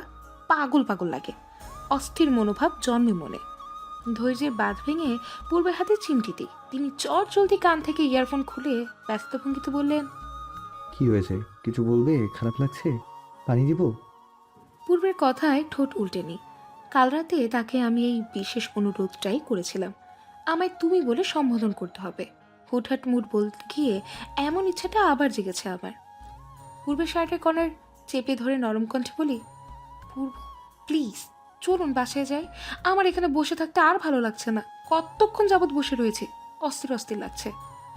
পূর্ব হন্তদন্ত হয়ে বললেন, শিট, মিটিংয়ের যন্ত্রণায় ডাক্তারের কথা মাথা থেকে বেরিয়ে গেছে। আর একটু বসো, আমি একজনকে কল দিচ্ছি, ডাক্তার এখনই এসে পড়বে। পূর্ব মিটিং থেকে বিদায় নিয়ে ভিডিও কল কেটে দেয়। 2-3 মিনিট পর কাউকে ফোন করে হুমকি স্বরূপ বলল, ডাক্তার যদি আর 2 মিনিট লেট করে তাহলে তোর চাকরির মেয়াদ রাখা আজই শেষ আসিফ। অতঃপর ফোন কেটে দিয়ে তিনি আমার সন্নিকটে এসে বসেন। ওয়েটিং রুমে অন্য কোনো পেশেন্ট নেই। পূর্ব আমাদের দুজনের জন্য আলাদা একটা রুম কিছু সময়ের জন্য বুক করেছে। সরি, খেয়ালই ছিল না। বেশি খারাপ লাগছে? অতটা না। পূর্ব ছোট্ট শ্বাস ফেললেন। আমার মাথার পিছনে হাত দিয়ে তিনি আমায় নিজের বুকের সাথে চেপে ধরে, ঠিক বাম দিকটায়। ধুকধুক আওয়াজ হচ্ছে সেখানটায়। দিন দুনিয়া ভুলে সেই আওয়াজটায় মনোযোগ দিয়ে শুনতে থাকি। এত মধুর শুনতে লাগছে কেন? স্নিগ্ধপরি, চল, ডাক্তার এসেছে। আমি পূর্বের বুক থেকে মাথা তুলে চোখ গোল গোল করে বলি, এত জলদি? আয়। এই ফোনটা আগে দিলে কি হতো? কতক্ষণ অযথা বসেছিলাম, আমার একটা ক্লাসও মিস হয়ে গেল। পূর্ব তার দুহাত দিয়ে নিজের কাঁধ চেপে ধরে ইনোসেন্ট ভঙ্গিতে সরি বললেন।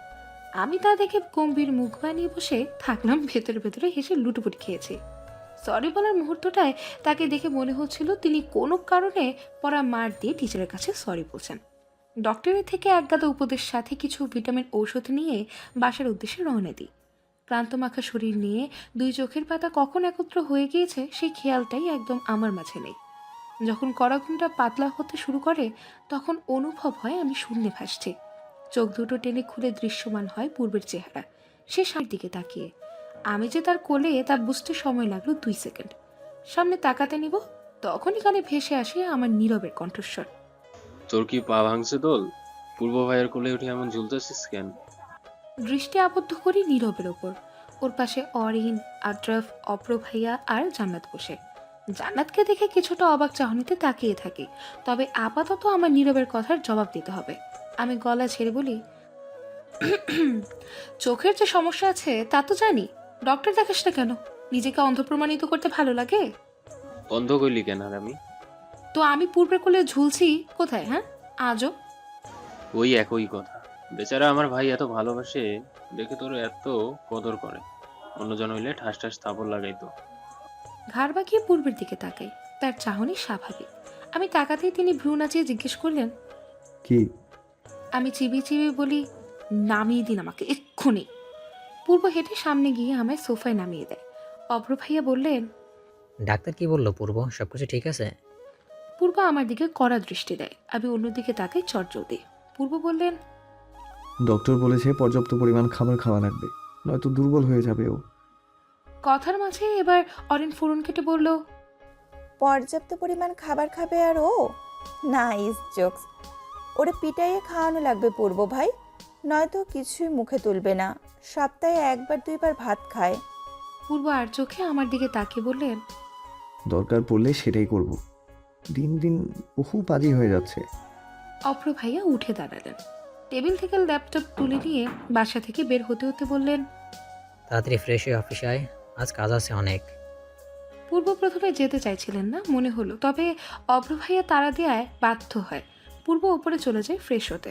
আমি উঠে দাঁড়াতে নিব, তখনই নীরব হন্তদন্ত হয়ে বলল, আরে কই যাস? তোর সাথেই কথা বলার জন্য আসছি। ওয়েট কর, আসছি একটু বলে চট জলদি উপরে চলে যায়। রুম খালি দেখে বুঝতে বাকি নেই তিনি ওয়াশরুমে গিয়েছেন। মনটা বিষণ্ণ রূপ ধারণ করেছে। পূর্বের ওপর আজকাল কাজের অতিরিক্ত চাপ দেখে কান্না পায়। রাত দিন নেই, সারাটা দিন কাজের মধ্য দিয়ে অতিবাহিত হয় তার সময়। যদিও কাজের থেকে অতিরিক্ত টাইম তিনি আমায় দেন, এতে রেস্ট নেওয়ার সময়টুকু পান না। কাউচে বসে কথাগুলো ভাবছি আর ক্ষণে ক্ষণে কান্নার জোয়ার মনে ভেসে আসছে। তার এত এত ভালোবাসার কাছে আমার ভালোবাসা অতি তুচ্ছ, অতি তুচ্ছ। দরজা খোলার খটখট শব্দে অশ্রুসিক্ত নয়নে ওয়াশরুমের দিকে দৃষ্টিপাত নিবদ্ধ করি। পূর্ব ব্রাউন কালারের শার্টের বোতাম একে একে লাগাতে লাগাতে রুমে আসছেন। চুল থেকে টপ টপ করে পানি পড়ছে অনবরত। 3টে বোতাম লাগানো বাকি রেখে টাওয়েলের ছোঁয়া চুলে লাগাতে নিলেই তার সাথে আমার দৃষ্টি আবদ্ধ হয়। এক প্রকার ছুটে আসেন তিনি। অস্থিরতা ভাবটা তার মুখশ্রীতে উপচে পড়ছে যেন। পূর্ব অস্থির হয়ে বললেন, কি হয়েছে, কাঁদছো কেন? খারাপ লাগছে? আমি ফুপিয়ে কেঁদে দিই, তার শার্টের কলার আঁকড়ে ধরে বুকে মাথা রাখি। পরম আবেশে পূর্ব আগলে ধরেন আমায়। তার হাতটা কাঁপছে। তিনি যখন আমার বিধ্বস্ত অবস্থায় দেখেন তখনই তার হাত পা কাঁপাকাঁপি শুরু হয়।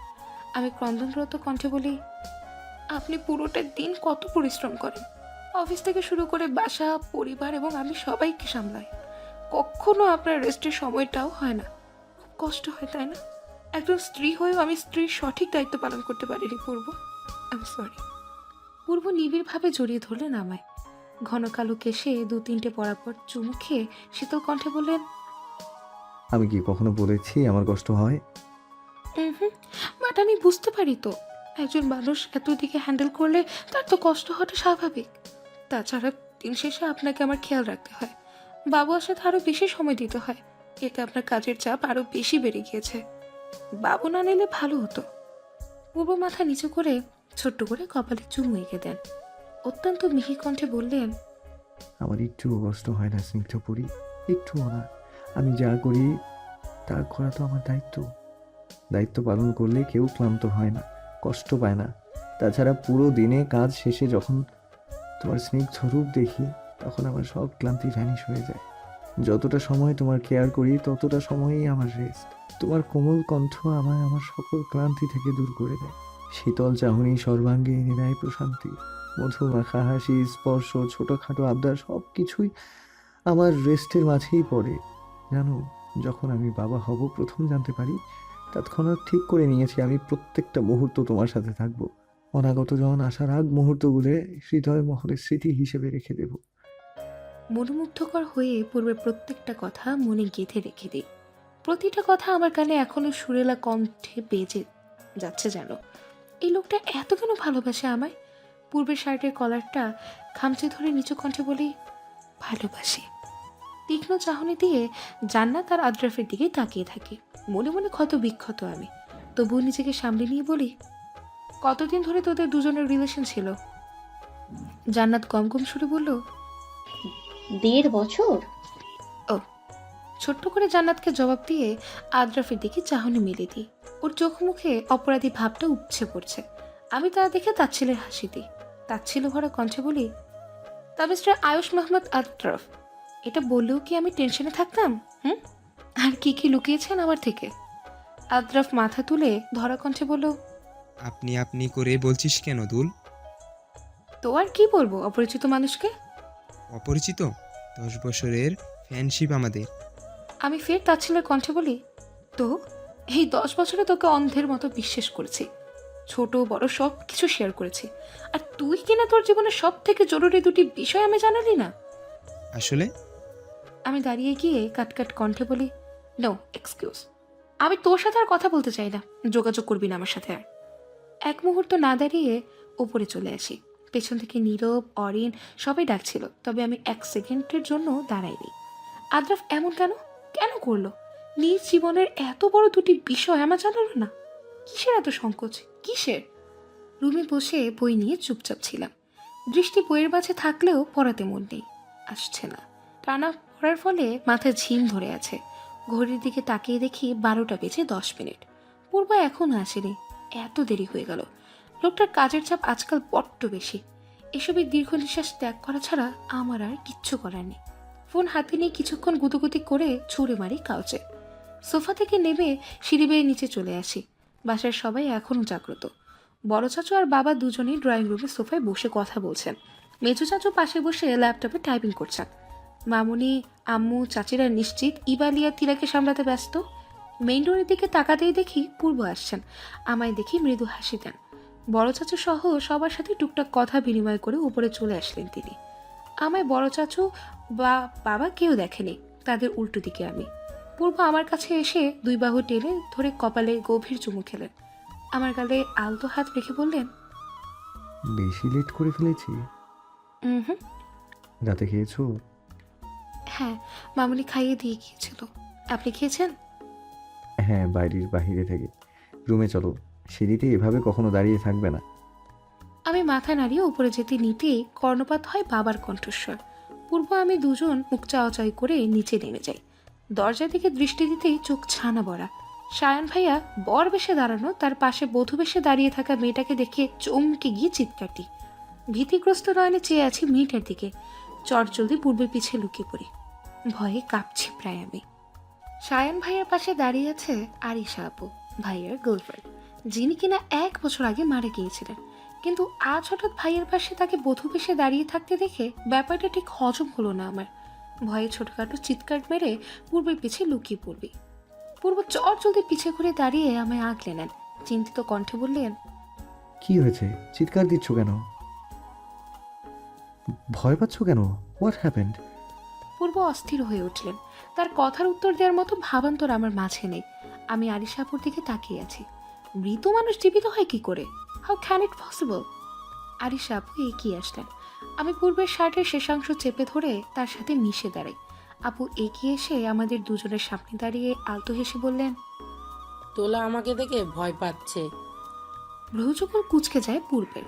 তিনি সন্দিহান কণ্ঠে বললেন, আপনাকে দেখে ভয় পাওয়ার কি আছে?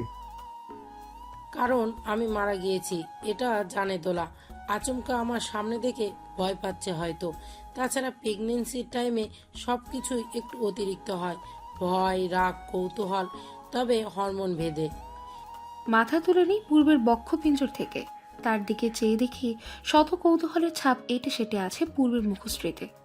আরিশা আপু আলতো হাত আমার গালে রাখলেন, ধীর কণ্ঠে বললেন, ভয় পেও না দোলা, আমি মারা যাইনি।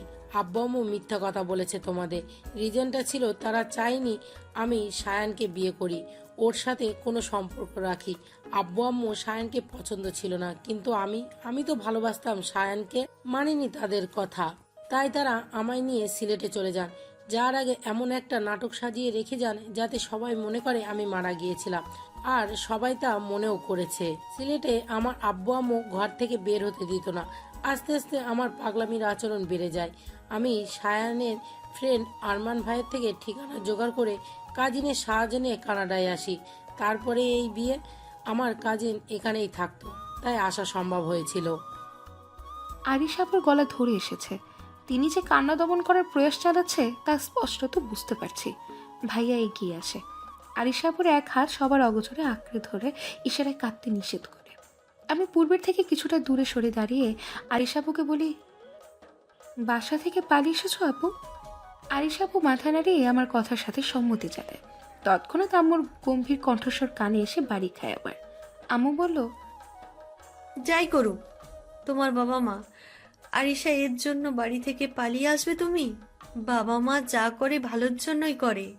সায়ান হয়তো ওনাদের তোমার জন্য পছন্দ হয়নি বলে এমন পদক্ষেপ নিয়েছে, তাই বলে তুমি তাদের কিছু না জানিয়ে তাদের এত বছরের ভালোবাসা পায়ে ঠেলে এভাবে পালিয়ে আসবে?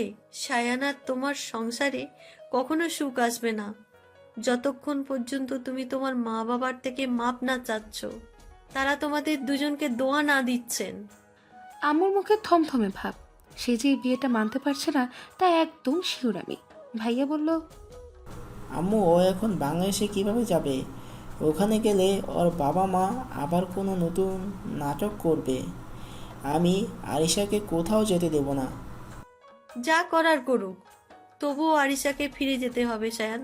আমি মানব না এই বিয়ে যতদিন না পর্যন্ত মানছে আরিশার বাবা মা। আম্মু উপরে চলে যায়। রেগে গিয়েছেন তিনি। ভাইয়া অসহায় চোখে বাবার দিকে তাকালে তিনি ইশারায় জানান তার কিছু করার নেই। ভাইয়া দীর্ঘ নিঃশ্বাস ছাড়লেন। পূর্ব এগিয়ে যায় তার দিকে, কাঁধে হাত রেখে বললেন, চাচি যা বলেছে তা তো মিথ্যা নয়। আরিশার বাবা মাকে জানানো উচিত, তারপর তারা যে ডিসিশন নেবে তা মেনে নিবি। ওনার এই বিয়ে মানবে না। চাই তো কর গাধা, এর উল্টোটাও তো হতে পারে। ভাইয়া মাথা নাড়লেন। পূর্ব পিছে ঘুরে আমার কাছে এগিয়ে এসে হাত আঁকড়ে ধরে বললেন, রুমে চলো, তোমায় কলেজে নামিয়ে দিয়ে আমি অফিস যাব। যান, আসছি। পূর্ব উপরে চলে যায়। একে একে সবাই আরিশা আপুর সাথে টুকটাক কথা বলে চলে যায়। আমি আপুর কাছে গিয়ে বলি, আপু আসো, তোমায় রুম দেখিয়ে দিই, রেস্ট দরকার তোমার। আরিশা আপু স্মিত হাসলেন। তার মনে যে কি ঝড় চলছে তা আজ আমি একটু একটু বুঝতে পারলাম। আপুকে নিয়ে দোতলার ডান দিকে ভাইয়ের রুমে বসিয়ে দিয়ে নিজের রুমের দিকে চলে আসি। ড্রেসিং টেবিল থেকে শেষবারের মতো নিজেকে পর্যবেক্ষণ করে হাতে মোবাইলটা নিয়ে নিই। সন্ধ্যা 6:30 বাজে। আজ আরিশা আপু এবং সায়ান ভাইয়ার রিসেপশন। এক সপ্তাহের ব্যবধানে আরিশা আপুর বাবা মা সহ পুরো পরিবারকে অতি কষ্টে রাজি করিয়েছে ভাইয়া। সাথে বাবা মা এবং চাচুরাও হেল্প করেছেন এতে। আরিশা আপুর বাবা মা সহ তার পরিবারের সবাই এখন কানাডায় আমাদের বাসায়। এখান থেকেই তাদের বিয়ে সম্পূর্ণ হবে সাদামাটাভাবে। অতঃপর আমরা সবাই যখন ভ্যাকেশনে বাংলাদেশে যাব তখন পুরো সমাজকে জানানোর জন্য বড় করে বিয়ের অনুষ্ঠান করা হবে। আপাতত কানাডার কয়েকজনকে ইনভাইট করা হয়েছে ভাইয়া আপুর রিসেপশনে। লেহেঙ্গার সাদা ওড়নাটা গায়ে জড়িয়ে সেফটি পিন লাগিয়ে নি। ড্রেসিং টেবিলের আয়না দিয়ে দৃষ্টি স্থাপন করি পূর্বের ওপর। সে ল্যাপটপের কিবোর্ডের ওপর হন্তদন্ত হয়ে টাইপিং করছেন। ব্যস্ততা তার মুখে জানান দিচ্ছে, ভ্রু কুচকানো দৃষ্টি তার ল্যাপটপ স্ক্রিনে। পূর্বকে দেখতেই চেহারাটা মলিন হয়ে ওঠে। লম্বা লম্বা পা ফেলে এগিয়ে যায় তার সন্নিকটে। আশপাশ না দেখে পূর্বের কোলে বসে পড়ি। হকচকিয়ে যায় সে, হয়তো এমনটা আশা করেননি। নিজেকে ধাতস্থ করে তিনি আমার গালে হাত রেখে আদুরে কণ্ঠে বললেন, কি হয়েছে? মুখ ফুলিয়ে আছে কেন স্নিগ্ধ পরি? আমি আমার সরু দৃষ্টি দ্বারা তার পাঞ্জাবি ইশারা করি। পূর্বের চেহারা বদলে যায়। সে আমার কোমর ধরে তার কাছে টেনে নিয়ে বললেন, আর না জান, আর কত পাঞ্জাবি চেঞ্জ করাবে? এই নিয়ে 10-12টার মতো পাঞ্জাবি পরে ফেলেছি। আমি এখন টায়ার্ড, কাজ আছে তো। পূর্বের কর্নারে হাত রেখে ছোট্ট করে শ্বাস ফেলি আমি। বিকেল থেকে পূর্বকে দিয়ে কমপক্ষে 14টা পাঞ্জাবি চেঞ্জ করিয়েছি। কারণটা প্রত্যেকটা পাঞ্জাবিতে তাকে অতীব সুদর্শন লাগে। এইভাবে সবার সামনে গেলে এক একটা মেয়ে নিশ্চিত তাকে চোখ দিয়ে গিলে খাবে। এটা একজন স্ত্রী হিসেবে আমার পক্ষে মেনে নেওয়া বা সহ্য করা অসম্ভব। তবে প্রত্যেকটা পাঞ্জাবিতে তাকে মারাত্মক লাগে, তাই আর কিছু করার ছিল না। বেশ কিছুক্ষণ পর আমি থমথমে কণ্ঠে বলি, আপনাকে এত সুন্দর কে হতে বলেছিল? হ্যাঁ, এখন যে নিচে গেলে সব মেয়েগুলো ড্যাপড্যাপ করে তাকিয়ে থেকে নজর দেবে, তখন আমার কষ্ট হবে না? মাঝে মধ্যে ইচ্ছে হয় আপনার চেহারায় কালি মেখে রাখতে, তাহলে আর কেউ ফিরেও তাকাতো না। পূর্ব হেসে দেয় শব্দ করে। আমি মুখ ফুলিয়ে অন্যদিকে তাকাই। পূর্ব তার এক হাত আমার গালে রেখে গাল ধরে টেনে এনে তার দিকে ফিরিয়ে নেয়। তার অধরের ছোঁয়া এঁকে দেন একে একে আমার গালে। কিছু সময় কেটে গেলে তিনি ফিচেল কণ্ঠে বলেন, তাহলে তোমায় এত সুন্দর কে হতে বলেছিল? ছেলেগুলো যখন আর চোখে তোমার দিকে তাকিয়ে বিভিন্ন জল্পনা কল্পনা করে, তখন আমার ভেতর দিয়ে কত ঝড় বয়ে যায়, ইউনো। কতটা কষ্টে নিজেকে কন্ট্রোল করি আমি। আদার্স টাইম হলে প্রত্যেকটা ছেলের চোখ তুলে নিতাম আমি। আমি ব্যঙ্গ করে বলি, কম তো করেন না এর থেকে। সেদিন যে এক ছেলে প্রপোজ করলো, বেচারার হাত পা ভেঙে হসপিটালে বেডে পাঠিয়ে দিলেন। হাত পা ভেঙেছি শুধু, এটা জাস্ট নর্মাল আমার কাছে, স্নিগ্ধ পড়ি। আমি উঠে দাঁড়িয়ে বলি, ফাইন, চলুন বাইরে, সবাই ওয়েট করছে না? পূর্ব ল্যাপটপ অফ করে নিজে উঠে দাঁড়ালেন। আমার এক হাত নিজের বলিষ্ঠ হাতের মুঠোয় নিয়ে নেন।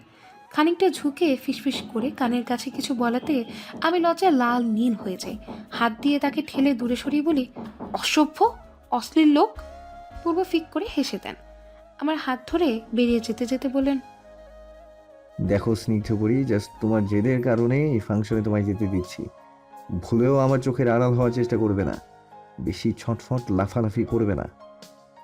পূর্বকে মাঝপথে থামিয়ে দিয়ে বলি, আমি লাফালাফি করি? পূর্ব নিজের বাম ভ্রুটা উঁচু করে বললেন, তো আমি করি নাকি? কখন করলাম লাফালাফি?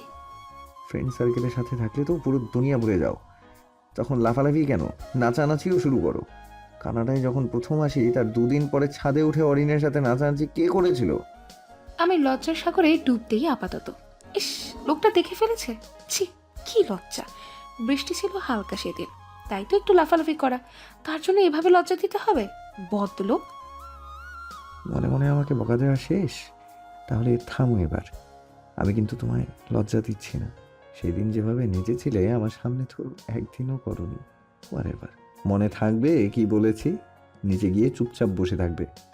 বিস্ফোরিত নয়নে তার দিকে দৃষ্টিপাত স্থাপন করি। ইনি কি অন্তর্যামী হয়ে গেল নাকি? মাই গড, সর্বনাশ, তাহলে বিশাল সর্বনাশ। হাতের মুঠো শক্ত হলো। ঝুঁকে নিচু হলেন ফের পূর্ব। ফিসফিস করে কানের কাছে তার অধৈর্যগুলো এনে বললেন, আমি অন্তর্যামী না স্নিগ্ধ পড়ি। তোমার চেহারার রিয়াকশনই বলে দিচ্ছিল আমায় তুমি মনে মনে কি বলছিলে। তাছাড়া তোমার মনের কথা বেশিরভাগই আমি বুঝতে পারি। এখন আজ করবে না কিভাবে? I won't tell you. পূর্ব হাঁটা শুরু করলেন। তার পাশাপাশি গুটিসুটি পায়ে আমি হাঁটছি। সিঁড়ির কাছে আসতেই আমি থেমে যাই। এতে পূর্ব ঘাড় বাঁকিয়ে আমার দিকে চাহনি দিয়ে বললেন, কি হয়েছে, থামলে কেন? আমি চটপট আমার অন্য হাতে থাকা বাক্স বের করে পূর্বের হাতে দিই। মিনমিন সুরে বলি, এটা পড়ুন। পূর্ব বিনা বাক্যে পড়ে নিল মাস্কটা। পরিশেষে শীতল কণ্ঠে বললেন, হয়েছে আর কিছু? চলুন। নিচে আসতেই দেখি শত মানুষের আনাগোনা। অল্প মানুষ ইনভাইট করা হলেও কিভাবে যেন জনসংখ্যা 1000 পেরিয়েছে। শুভ্র ভাইয়া এগিয়ে আসেন আমাদের দেখে। শুভ্র ভাই এগিয়ে এসে ভ্রুকুচকে বললেন, কিরে পড়ব, এসব কি ভাইরাস ছড়াইছিস নাকি? চারপাশে মাস্ক পরে আসছিস কেন? পূর্ব আর চোখে আমার দিকে তাকিয়ে বললেন, জেলাসি ভাইরাস ছড়িয়েছে তাই মাস্ক পরেছি। শুভ্র ভাইয়া হতভম্ব হয়ে বললেন, কে কি করছো এসব? জেলাসি ভাইরাস আবার কি জিনিস?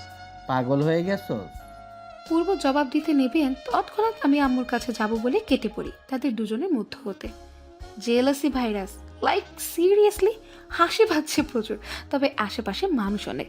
এভাবে হুট করে হেসে দিলে তারা নিশ্চিত আমাকে পাগল ট্যাগ দিতে 1 মিনিটও লেট করবে না। স্টেজে বসে আছি আরিশা আপুর সাথে। আপুর সাথে অনেক আগে থেকে একটা স্ট্রং রিলেশন আছে। তাকে আমি নিজের ভাইয়ের বউ থেকে বেশিরভাগ বোন হিসেবে দেখি। অদূরে পূর্ব দাঁড়িয়ে আছেন, অপ্র ভাইয়া, শুভ্র ভাইয়া এবং তার বন্ধু মহলের সাথে কথা বলছেন। আর চোখে কত হাজারবার আমার দিকে তাকিয়েছিলেন তার হিসাব আমি করতে পারিনি। যখনই আশেপাশে তাকাতাম তখনই পূর্বের দৃষ্টি আমার উপর থাকতো। হঠাৎ তিনি এগিয়ে আসলেন আমার দিকে দ্রুত গতিতে। কাছে দাঁড়িয়ে নিচু হয়ে ঝুঁকে বললেন, আমি একটু বাইরে যাচ্ছি স্নিগ্ধ করি, নিজের খেয়াল রেখো। একটু পর রুমে চলে যাবে, আমি যাব আর আসবো। কই যাচ্ছেন? একটু কাজ আছে, অফিসে যাব। আচ্ছা, তাড়াতাড়ি ফিরবেন। পূর্ব সবার দৃষ্টি এড়িয়ে আমার মাথায় শব্দ করে চুমু খেয়ে চলে যান। লজ্জায় নতজানু হয়ে বসে আছি আমি। ইস, লোকটা এত নির্লজ্জ কেন? কিছু সময় বাদে একটা ছোট্ট বাচ্চা এসে বলল, আপু, তোমায় সাদে কেউ ডাকছে। কি ডাকছে বাবু? জানি না, তোমায় যেতে বলেছে, তাড়াতাড়ি। আরিশা আপুকে বলে চলে আসি ছাদে। কে ডাকছে? তাও আবার ছাদে এই সময়ে? ছাদে আসতে দেখি রেলিং ধরে কেউ দাঁড়ানো। পেছন থেকে অবয়ব দেখে বোঝা যাচ্ছে সে একজন ছেলে। আমি উঁচু কণ্ঠে বলি, এক্সকিউজ মি, কে আপনি? পিছে ঘুরল সে, আটকে উঠে 2 কদম পিছে চলে যায়। আমি কাপা কণ্ঠে বলি, অদ্রিন। ঘুটঘুটে আধারে ছেয়ে আছে ছাদ। আকাশ আজ কালো কুচকুচে রূপ ধারণ করেছে। অমাবস্যার ধাপ চলাতে বিরাট চাঁদের দেখা আজ এই আকাশে নেই।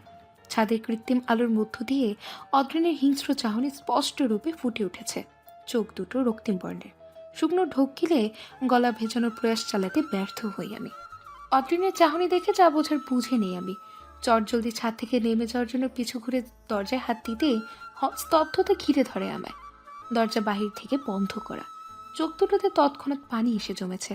এক হাত চলে যায় পেটের উপর। অজানা ভয়ে আতঙ্ক দলা পাখি একসাথে ঝাপটে ধরেছে যেন।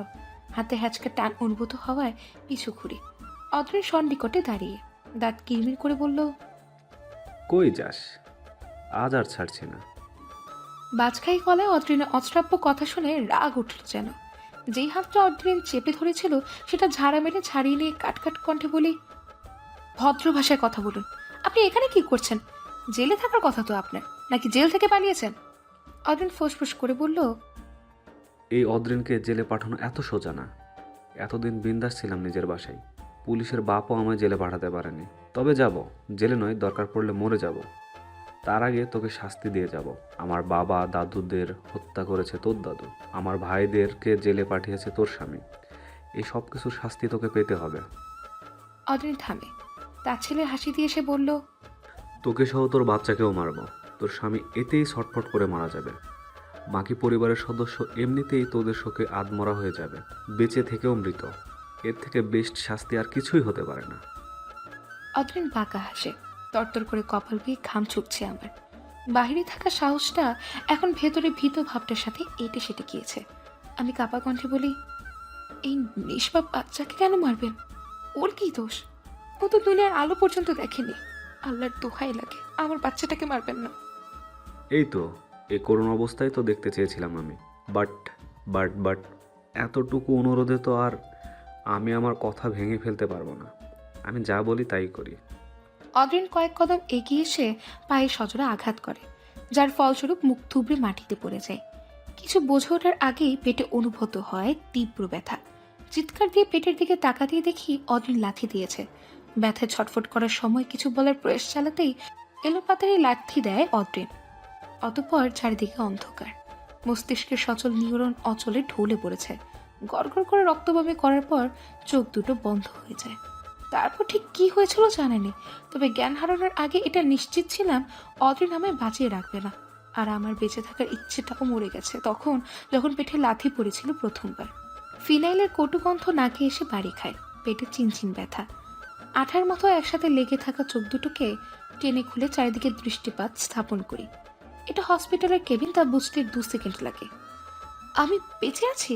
ডানে তাকাতেই ভেসে ওঠে পূর্বের চেহারা। বিধ্বস্ত অবস্থা তার, চোখ দুটোর নিচে কালো দাগ পড়েছে, চুলগুলো উস্কো খুস্কো, ঠোঁট দুটো শুকিয়ে কাট। পূর্ব আমার দিকে তাকিয়েছিলেন গভীর দৃষ্টিতে। হুট করে কানে ভেসে আসে মৃলি কণ্ঠস্বর। অবশেষে ম্যাম, পুরো 1 সপ্তাহ পর আপনার সেন্স ফিরল। আমি বামে তাকাতেই দেখি একজন সাদা চামড়ার মেয়ে। ড্রেস আপ দেখে মনে হচ্ছে সে একজন নার্স। এবার আমি নিশ্চিত হই বেঁচে আছি আমি। গালের মাঝে কারো অধৈর্যগুলের ছোঁয়ায় অনুভূত হয়। পূর্ব আমার 2 বাহু ধরে ধরা কণ্ঠে বললেন, ঠিক আছো তুমি? কেমন লাগছে এখন? পেটে ব্যথা করছে? আমি চুপচাপ তার দিকে তাকিয়ে আছি। কিছু বলার মতো শব্দগুচ্ছ আজ শব্দ ভাণ্ডারে নেই। কাপা হাত পেটে রেখে অস্ফুট স্বরে বলি, পূর্ব, আমার বাচ্চা, আমার বাচ্চাকে মেরে ফেলেছে অদ্রিন। ফ্যাকাশে রূপ ধারণ করে পূর্বের চেহারা, সেদিকে একবার তাকিয়ে ঠোঁট কামড়ে দিতি। তিনি ইশারা করে নার্সকে বেরিয়ে যেতে বললেন। খেয়াল হয় কেমন হাঁসফাঁস করছেন তিনি কিছু বলার জন্য। আমি কাদার কারণে তার দিকে পূর্ণ দৃষ্টি দিতে পারিনি। পূর্ব মলিন কণ্ঠে বললেন, আমাদের বাচ্চা অনেক আগেই মারা গিয়েছে স্নিগ্ধপুরী। অদ্রিন মারেনি আমাদের বাচ্চাকে, মেরেছি আমি। থমকানো চাহনি, বিধ্বস্ত রূপে থাকা পূর্বের দিকে থমকে তাকিয়ে আছে, যেন তার বলা কথাটা আমার বিশ্বাসযোগ্য মনে হলো না। কিছু ভুল শুনেছি আমি নিশ্চিত। কাপা কণ্ঠে বলি, কি বললেন আপনি? হ্যাঁ হ্যাঁ। পূর্ব আহত চাহনি দিয়ে বললেন, যা শুনেছো তাই। আমাদের বাচ্চাটাকে আমি মেরেছি, বাধ্য ছিলাম আমি। হাতে সালানের ক্যানেলাটা উঠে বসে টান দিয়ে করে ফেলি। পূর্বের পরনে সেদিনে সাদা ধবধবে পাঞ্জাবিটা বহমান। পাঞ্জাবির কলার ধরে উত্তেজিত হয়ে বলি, কি সব বলছেন? অন্যের দোষ নিজের কাঁধে কেন নিচ্ছেন পূর্ব? পূর্বের ধ্যান আমার রক্তাক্ত হাতের দিকে। সে উদ্গ্রীব হয়ে চেয়ে আছেন। করুণ কণ্ঠে বললেন, আমি তোমায় খুলে বলছি, বাট তার আগে হাতে। একদম না, হাত থেকে রক্ত পড়ে বন্যা হয়ে যাক, আপনি আগে সবকিছু আমায় খুলে বলুন। আমার শক্ত কণ্ঠে বলা কথায় পূর্ব দমে যায় পুরোপুরিভাবে। তার অবস্থা নাজেহাল আমার হাত দিয়ে রক্ত পড়তে দেখে। তবে আমি যে আমার সিদ্ধান্ত থেকে নড়বড়ে হব না সেটাও তিনি জানেন। পূর্ব জিহ্বা দিয়ে ঠোঁট ভিজিয়ে বললেন, ডক্টরের কাছে চেক আপ করার কিছুদিন পর তিনি ফোন দিয়েছিলেন কিছু টেস্টের রিপোর্ট সম্পর্কিত কথা বলতে। সেদিন ডাক্তার বলেছিল যদি এই বাচ্চাটা হয় তাহলে তোমায় কোনোভাবেই বাঁচানো সম্ভব না। অতিরিক্ত রক্তক্ষরণ আপাতত তোমার শরীর নিতে পারবে না। সময় সাপেক্ষে আর 1 বছর পর কিছু চিকিৎসা করলে ঠিক হয়ে যেতে পারে সব কিছু। তবে তখন বাচ্চা নেওয়া সম্ভব ছিল না। ডাক্তার বলল বাচ্চাটাকে মেরে ফেলতে। অ্যাবর্শন করানোও পসিবল ছিল না। ডাক্তার কিছু ওষুধ দেয়, ওগুলোতে রক্তপাত ছাড়াই বাচ্চাটা নষ্ট হয়ে যাবে। আমি হেল্পলেস ছিলাম স্নিগ্ধপুরী। তোমায় হারানো আমার পক্ষে সম্ভব ছিল না। বাচ্চা ভবিষ্যতেও আসবে, কিন্তু তোমায় হারালে আমি আর ফিরে পেতাম না। তাই কিছু না ভেবে রাজি হয়ে যাই, পানির সাথে ওষুধ মিশিয়ে দিই। পূর্ব শ্বাস ছাড়ে লম্বা করে, অতঃপর ফের বললেন, মনে আছে তোমার গত পরশু রাতে পেট ব্যথা করছিল তোমার? বাচ্চা সেদিন মারা যায়, তাই একটু ব্যথা করছিল সেদিন। আমাদের বেবির বয়স খুব অল্প ছিল, তাই তোমার কষ্ট কম হয়েছে। বাট ট্রাস্ট মি স্নিগ্ধপুরী, এসবে বাধ্য ছিলাম আমি। আমাদের বাচ্চা মারা যাওয়াতে আমিও কষ্ট আঘাত পেয়েছি প্রচুর। কিন্তু ওই যে পুরো দুনিয়া একদিকে আর তুমি একদিকে, তোমাকে হারালে আমি মারা যেতাম। ভেবেছিলাম আর কয়েকদিন পরেই তোমায় জানাবো এসব কথা, কিন্তু হঠাৎ রাগে দুঃখে নিজের রক্তাক্ত হাতটা দিয়ে পূর্বের গালে থাপ্পড় মারি। হিতাহিত জ্ঞান ফেলে 4-5টা থাপ্পড় একসঙ্গে বেরিয়ে দিয়ে কান্না করে দিই। পূর্বের অসহায় চাহনি। আমি কাঁদতে কাঁদতে বলি, আপনি একজন খুনি পূর্ব, নিজের সন্তানকে খুন করেছেন আপনি। আই হেট ইউ, বেরিয়ে যান। পূর্ব ধরা কণ্ঠে বললেন, স্নিগ্ধপুরী আমার কথা। চলে যান পূর্ব, আল্লাহর দোহাই লাগে যান। আমি আপনার চেহারা দেখতে চাই না। আমি চাই না আমার বাচ্চার খুনিকে দেখতে। চলে যান, নয়তো উল্টাপাল্টা কিছু করে বসবো আমি। আমি যাচ্ছি, নিজে খেয়াল রেখো। পূর্ব উঠে দাঁড়িয়ে চারিদিকে দৃষ্টি না দিয়ে চলে যায়। তার চোখের অশ্রুকণা আমার দৃষ্টি এড়াতে পারেনি। বেটে শুয়ে পড়ি। বিষাক্ত কাঁটায় আজ হৃদয় মহল ছেয়ে আছে। এত কষ্ট কেন লাগছে? পূর্ব কি আমায় একটিবার এসবের কথা জানাতে পারতেন না? জানালে হয়তো আমি তাকে না করতাম, নিজের বাচ্চাকে বাচ্চাতে বলতাম দেখে বলেননি। কিন্তু একজন মা হিসেবে এটাই তো করা উচিত ছিল আমার। পূর্ব এতটা নিষ্ঠুর কিভাবে হলো, কিভাবে? আয়ুরেখার খাতা থেকে বিয়োজন হয়েছে আরো 1.5 মাস। 1.5 মাসে বদলেছে অনেক কিছু। আমি এখন আর পূর্বের কাছে থাকি না, ভাইয়ার বাসায় আব্বু আম্মুর সাথে থাকি। আব্বু আম্মু বা কেউ কিছু বলার সাহস পায়নি। মামুনি চাচু তারা এসেছিলেন বহুবার, একটিবার ফিরে যাওয়ার জন্য। পূর্ব ভাইয়ার অবস্থা করুন আমি বিহীন, একেবারের জন্য হলেও যেন তাকে দেখতে যাই, তার জন্য অনেক রিকোয়েস্ট করেছিলেন, তবে যাইনি আমি। নিজের এই কঠিন রূপ দেখে আমি নিজেই অবাক, চমকিত। তবে এই কঠিন রূপটা অল্প সময়ের জন্য বিদ্যমান। রাত নামলেই যখন মেডিকেল ক্লাস, বন্ধুমহল, বাবা মা ভাইয়ের সঙ্গ থেকে দূরে চলে যাই, তখন পূর্বের চিন্তা আমার কুড়ে কুড়ে খায়। একটিবার তাকে দেখার জন্য মন ছটফট করে আমার, তবুও চাইনি তাকে দেখতে। সময় কাটে আমার পড়াশোনার মধ্য দিয়ে। পূর্বের আমার বাচ্চা নষ্ট করে ফেলার ডিসিশন কেউ রাগ করেনি বা ন্যারাজ হননি, সবাই বরং স্বস্তি পেয়েছেন। কারণটা আমি। আমার কিছু হলে আমার পরিবারের কেউ ঠিক থাকতে পারবেন না তা ভেবে। এতে সবার উপর আমার এক চাপার রাগ আছে, তবুও আমি হাসি মুখে তাদের সাথে কথা বলার প্রয়াস চালাই। কিন্তু পূর্ব, তাকে কেন মেনে নিতে পারছি না? দমকা হাওয়া ছুঁয়ে যায় শরীরে। রাত নেমেছে। ভাইয়া কিছুক্ষণ আগে এসে বলল পূর্ব এসেছে বাসায়, একটিবার আমায় দেখার জন্য। দীর্ঘ নিঃশ্বাস ছেড়েছি শুধু। এই আমার কাছে নতুন কিছু নয়, সে প্রায়ই আসে, হয় সবার সামনে নয়তো অগোচরে, তবে আমার দেখা মেলে না তার কোনো বাড়ি। কিন্তু আজ তাকে দেখার জন্য মন আঁকুপাকু করছে। রুম থেকে বেরিয়ে আসি, ড্রয়িং রুম অন্ধকার। 2 কদম এগোতেই কানে এসে বাড়ি খায় পুরুষালী কণ্ঠস্বর। সম্মোহনী ডাক, কাবু করে নেওয়া কণ্ঠস্বর। পিছে ফিরে চাঁদের আলোতে স্পষ্টত হয় পূর্বের মুখশ্রী, শুকিয়ে কাঠ হয়ে গিয়েছেন। অভিমানগুলো দুমড়ে মুচড়ে পিছে ঠেলে এগিয়ে যাই তার কাছে। সন্নিকটে দাঁড়িয়ে পূর্বের এক হাত শক্ত করে চেপে ধরে বলি, রুমে আসুন। পূর্ব সায় জানায়। রুমে এসে দরজা বন্ধ করে দেওয়ার পর সে হুড়মুড়ি এসে আমায় জড়িয়ে ধরে কান্না করে দেয়। কান্নারত কণ্ঠে বললেন, আমি মাফ করে দাও, আর শাস্তি দিও না, মারা যাব আমি। তুমি ছাড়া আমার এক একটা মুহূর্ত মরণ যন্ত্রণা উপভোগ করায়। মাফ করে দাও আমায় স্নিগ্ধ করি। মাফ করে দিয়েছি তো, কান্না থামান। পূর্ব তার অধৈর্যগুলোর ছোঁয়া কাঁধে এঁকে দেন। এত সহজে মাফ করে দিতে পারবো তাকে, তা আমার চিন্তার মাঝে আসেনি। অতিরিক্ত যাকে ভালোবাসি আমরা, তাদের উপর বেশি সময় রাগ করে থাকা যায় না, কথাটা পিওর সত্যি। আজ মনে হচ্ছে। পূর্ব কাঁধ থেকে মুখ তুলে বললেন, ভালোবাসি, প্রচন্ড ভালোবাসি স্নিগ্ধ করি। সময় এবং নদীর স্রোত প্রবাহমান। চোখের পলকে কিভাবে চলে গিয়েছে আরো 4টি মাস খেয়াল নেই বিন্দু মাত্র। সময়ের খাতা থেকে বিয়োগ হলো আরো 4টি মাস। কেটে গেল 1টি বছর। বিদায় ঘণ্টা বেজেছে 21 সালের। ইংরেজি নতুন বর্ষ 2022 সালকে বরণ করতে 1 সপ্তাহ আগে থেকে শুরু হয়েছে তোড়জোড় খানাটায়। রাস্তার দুধারের গাছগুলোতে মরিচপাতির আবির্ভাব ঘটেছে।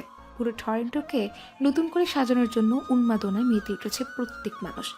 তাদের মধ্যে নতুন বছর আসলে সঙ্গে করে নিয়ে আসবে সুখ, শান্তি, সমৃদ্ধ। তবে আমার এসবে কোনো মাথা ব্যথা নেই।